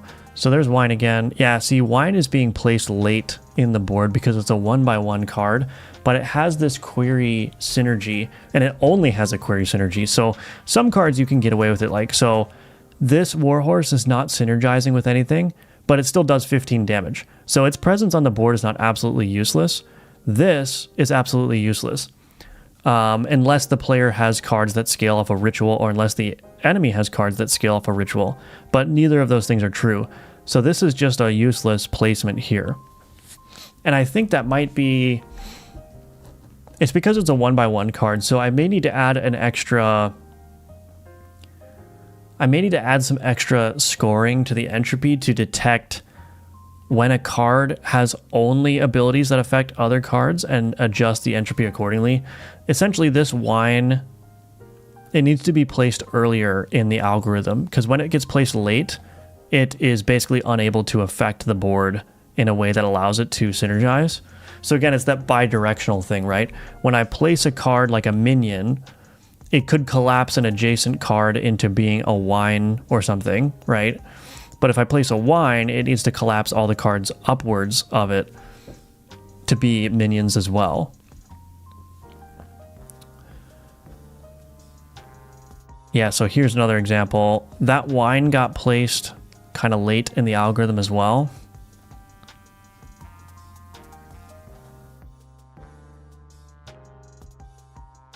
So anyway, add some relation between big cards and empty spaces. No idea what I said. Sounds useful.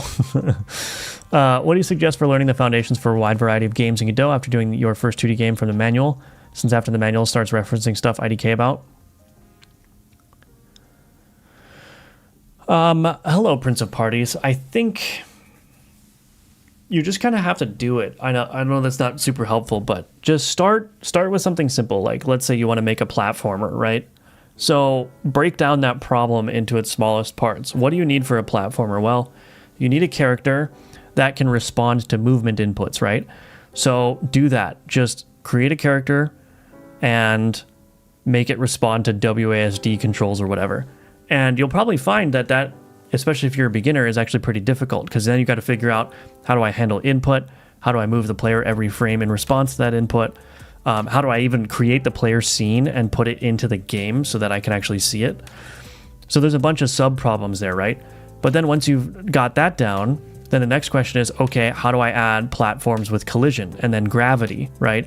And then how do I make the player jump when they're on the floor? Like, just build up from the ground up, just break it down into really small parts and accomplish like one thing at a time. And just kind of struggle with that one thing. Like, just try to get through just doing basic input handling and move the character around the screen.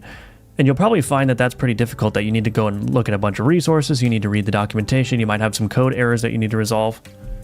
But that's part of the learning process. And so you just iterate on that. You just keep building like one tiny thing after another, struggle through each problem that comes up. And that's the way to learn, I think. That's the way to learn, I think. The Alchemortis need intervention due to a problem with wine. I just realized, are you streaming an hour later than normal? Us in the UK have our clock set back an hour quite recently, which makes me miss Saturday stream. Yeah, we just recently entered or left daylight savings time. I don't know. Our clocks changed too. I also think you should add a new button to your system that repeatedly run WFC until something appears, instead of clicking WFC all the time manually. Yeah. I can express how important that process is, one small step after another, and eventually you'll work a mile, or you'll walk a mile. Yeah.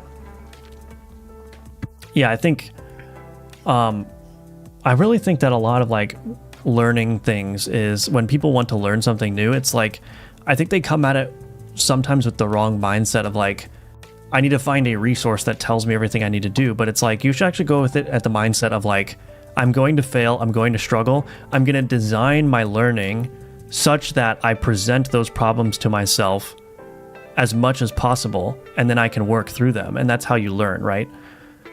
So you want to give yourself like the next challenge that's going to cause you to struggle, but isn't going to cause you to get stuck. And you just keep building off of that. That's at least how I approach learning, is just find the next thing that's going to cause me to go, how does that work? And then just work through it. When you alchemile, yeah. So there's still some problems here. I need to think about this some more, but I think that the board generation is better than it was, for sure. I think that's true, but I oftentimes fear I'll start reinventing the wheel. Well, you should be reinventing the wheel, right? You're not going to know how wheels work until you get in there and figure it out. Obviously, when you get more experienced, you can, borrow other code or libraries and stuff. But yeah, platformers have been done a million times. They're like a solved problem, right? But not for a beginner. You don't know how a platformer game works. And so you have to go through the motions of actually building it so that you understand it. You know what I mean? When life gives you lemons, reinvent the wheel, right?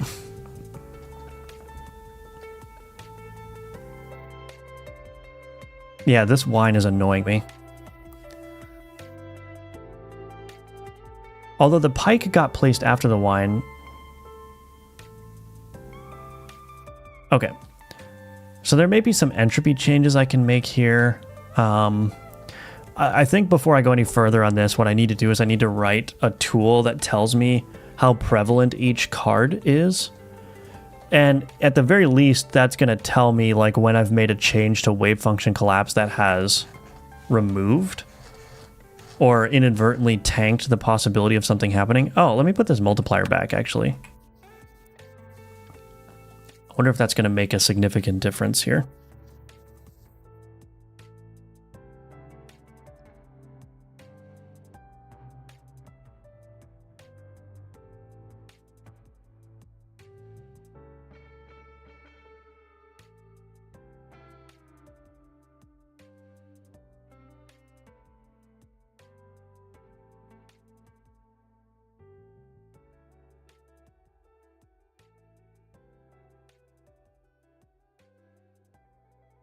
So that multiplier change does make it more likely that the horse, for example, is going to have a synergy, which is good.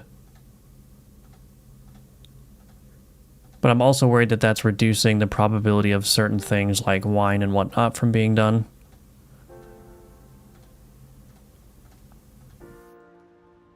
Oh, there was a wine. I just missed it, though. Oh, well.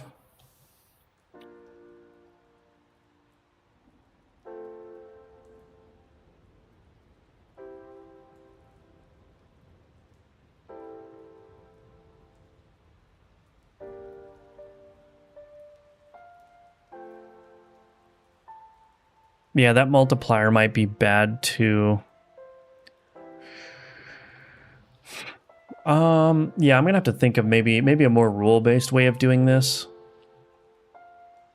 I think the fundamental problem is that the abilities almost need to factor into the entropy as well. The entropy score.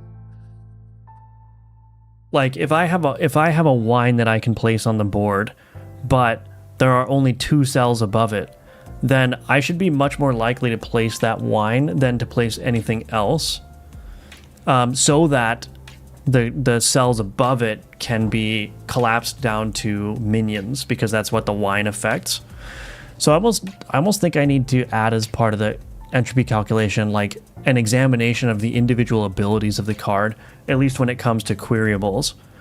I need to be able to say like, oh, if this card has queryable, if this card has other cards it can affect, then it almost needs to have a lower entropy so that it gets chosen first, so that it can collapse the possibilities down.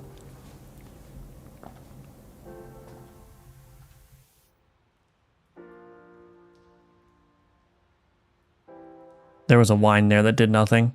So yeah, there's some work to do here. I think it's generally speaking feeling better. Let me just see if I'm noticing anything that isn't being placed.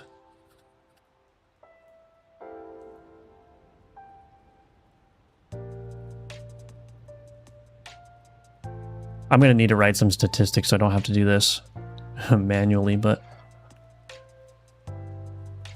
Any scarecrows? There's a scarecrow.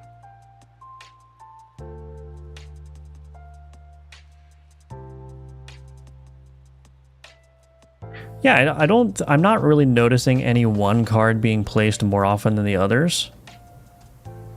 I think it's generally feeling pretty even, but again, I need to write a tool to tell me what the probabilities are, I'll probably just simulate like 1,000 boards and then count up all the instances of the cards being placed, and then I can notice, notice spots where it's not working correctly, but... So here's all the changes we made to this wave function collapse. I think it is working better. It certainly feels better than it did. What about card pairs or patterns? Wine plus 2 square minion. I'll allow your rule-based comment. Yeah, that's gonna be what I have to do. Part of the problem too is that I don't have a 1x1 enemy minion card. So it's kind of limiting the options that the wine has if it does have an empty spot above it. I mean, I could do like a little mouse or something as like a 1x1 minion card, like a field mouse. I kind of want to do that.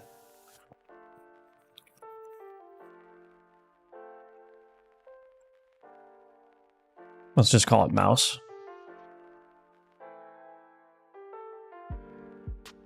I wonder if I can do this.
Kind of cute.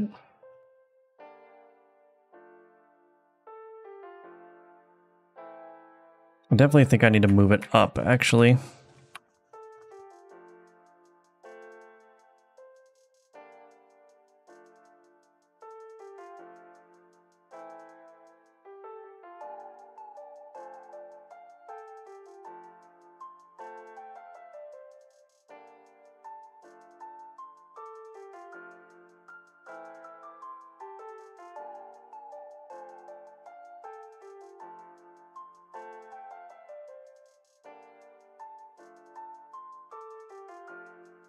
I don't really like this. I don't like the composition here.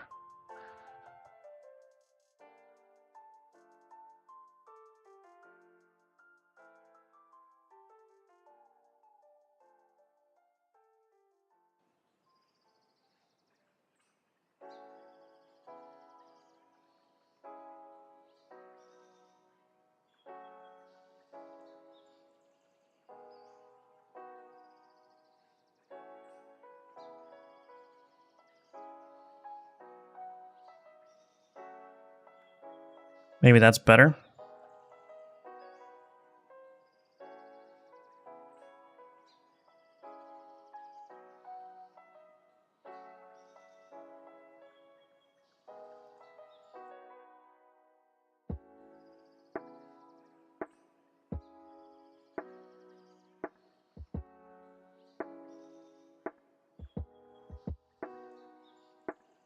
We'll see.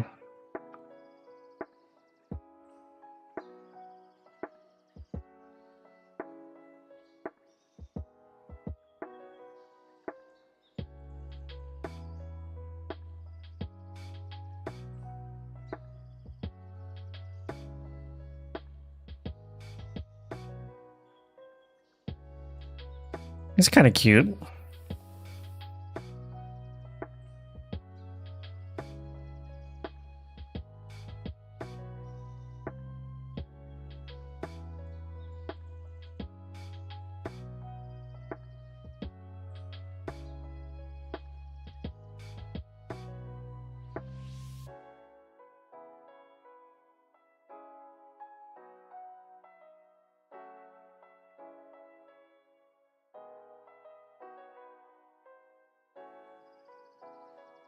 He's kind of cute.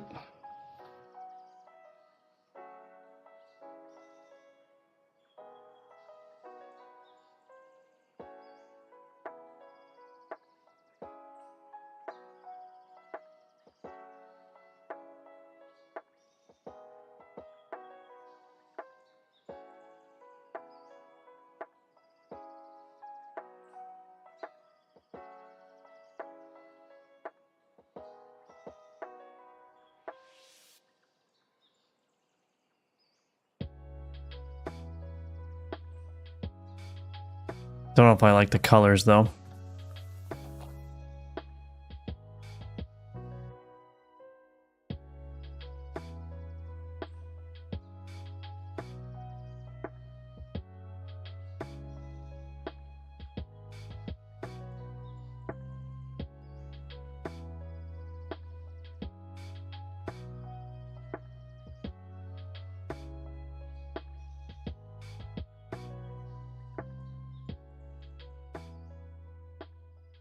He's kind of cute. I think my idea of a new button that clicks WFC repeatedly for you is a good idea, since you can leave it running overnight and gather data while you sleep or other things. Well, that's not necessary. I can do 10,000 simulations of wave function collapse in like 3 seconds. Doesn't need to have the button. The button is just a way of triggering the algorithm, but I could just throw the algorithm into a loop and just collect 10,000 different generations, and it would literally take like 3 seconds. Mice never left the testing chamber, even in the virtual world. They're doomed. Yeah. Long tail first draft felt chameleon-y.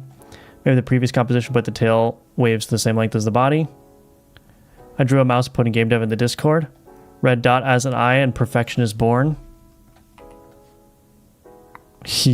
Okay.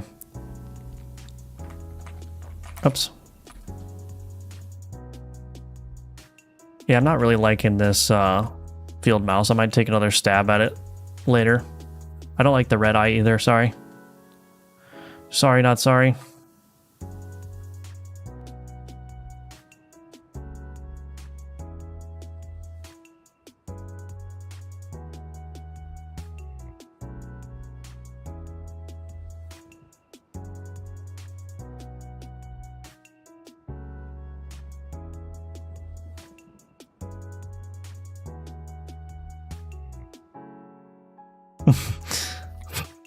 Okay, I'm gonna have to figure this out later. He's kind of cute. I just don't know if I like the leg and all that stuff.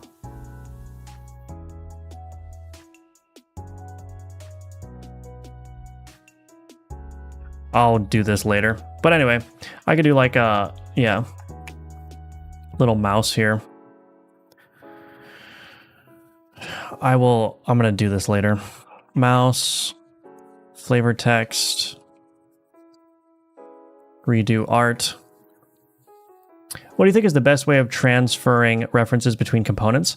Like if a hitbox component hits something and wants a reference to its health component, etc. I've seen people use metadata.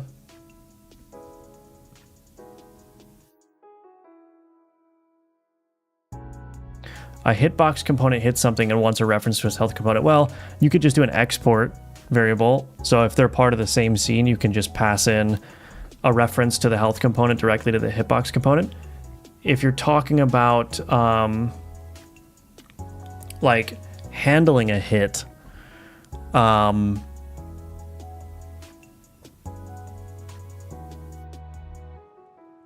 I guess I don't know. I guess I don't know exactly what situation you're in. I would say either export variables, or what I typically do is I can create like either signals. So you respond to signals and you say, hey, this was hit by the hitbox, and then you can have a node that responds to that or applies damage to the health component. You could use like a context object where you pass in all the relevant context. So you could say, hey, the hitbox is coming from this enemy. Here's this enemy's hitbox. Here's the damage. Here's all this stuff. And then you could pass that context around to whatever needs it. I don't think metadata is a good approach. I don't like the Godot metadata because it's like unstructured, you know? Have you seen a pet mouse in person? I don't think so. Now you will need a cheese card, yeah. You like the mouse? And a Rat King boss, of course. Do you stream to Twitch or only on YouTube? Only on YouTube. Only on YouTube. I don't know. I think the mouse is okay. But I'm going to change it.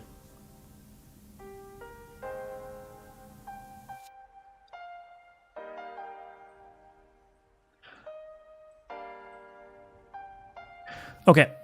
So anyway. Yeah, you're welcome, Jack. Okay, that's going to be it for the stream today. Thank you everyone for watching. Thank you for being here. Got a lot of good stuff done. The wave function collapse is still not perfect, of course, but I'll work on it some more. Anyway, Alchemortis is available for wish listing, so if you'd like to do so, please do that. And I also have the Patreon available. Again, there is a play test going on for Alchemortis right now. So if you join as a Patreon paid member, you will have a Steam key for the play test sent to you. But also, if you subscribe at the sponsor tier, you'll get a full key for Alchemortis when it launches. So you'll get a key for the full game when the game launches on Steam, and your name will be listed in the Alchemortis credits as well. The public playtest, which will be free for everyone, is starting on Friday. So you don't need to pay to get access to the playtest. The playtest will be available Friday for everyone. And please join the Discord so that when you play the playtest, you can give me your feedback there.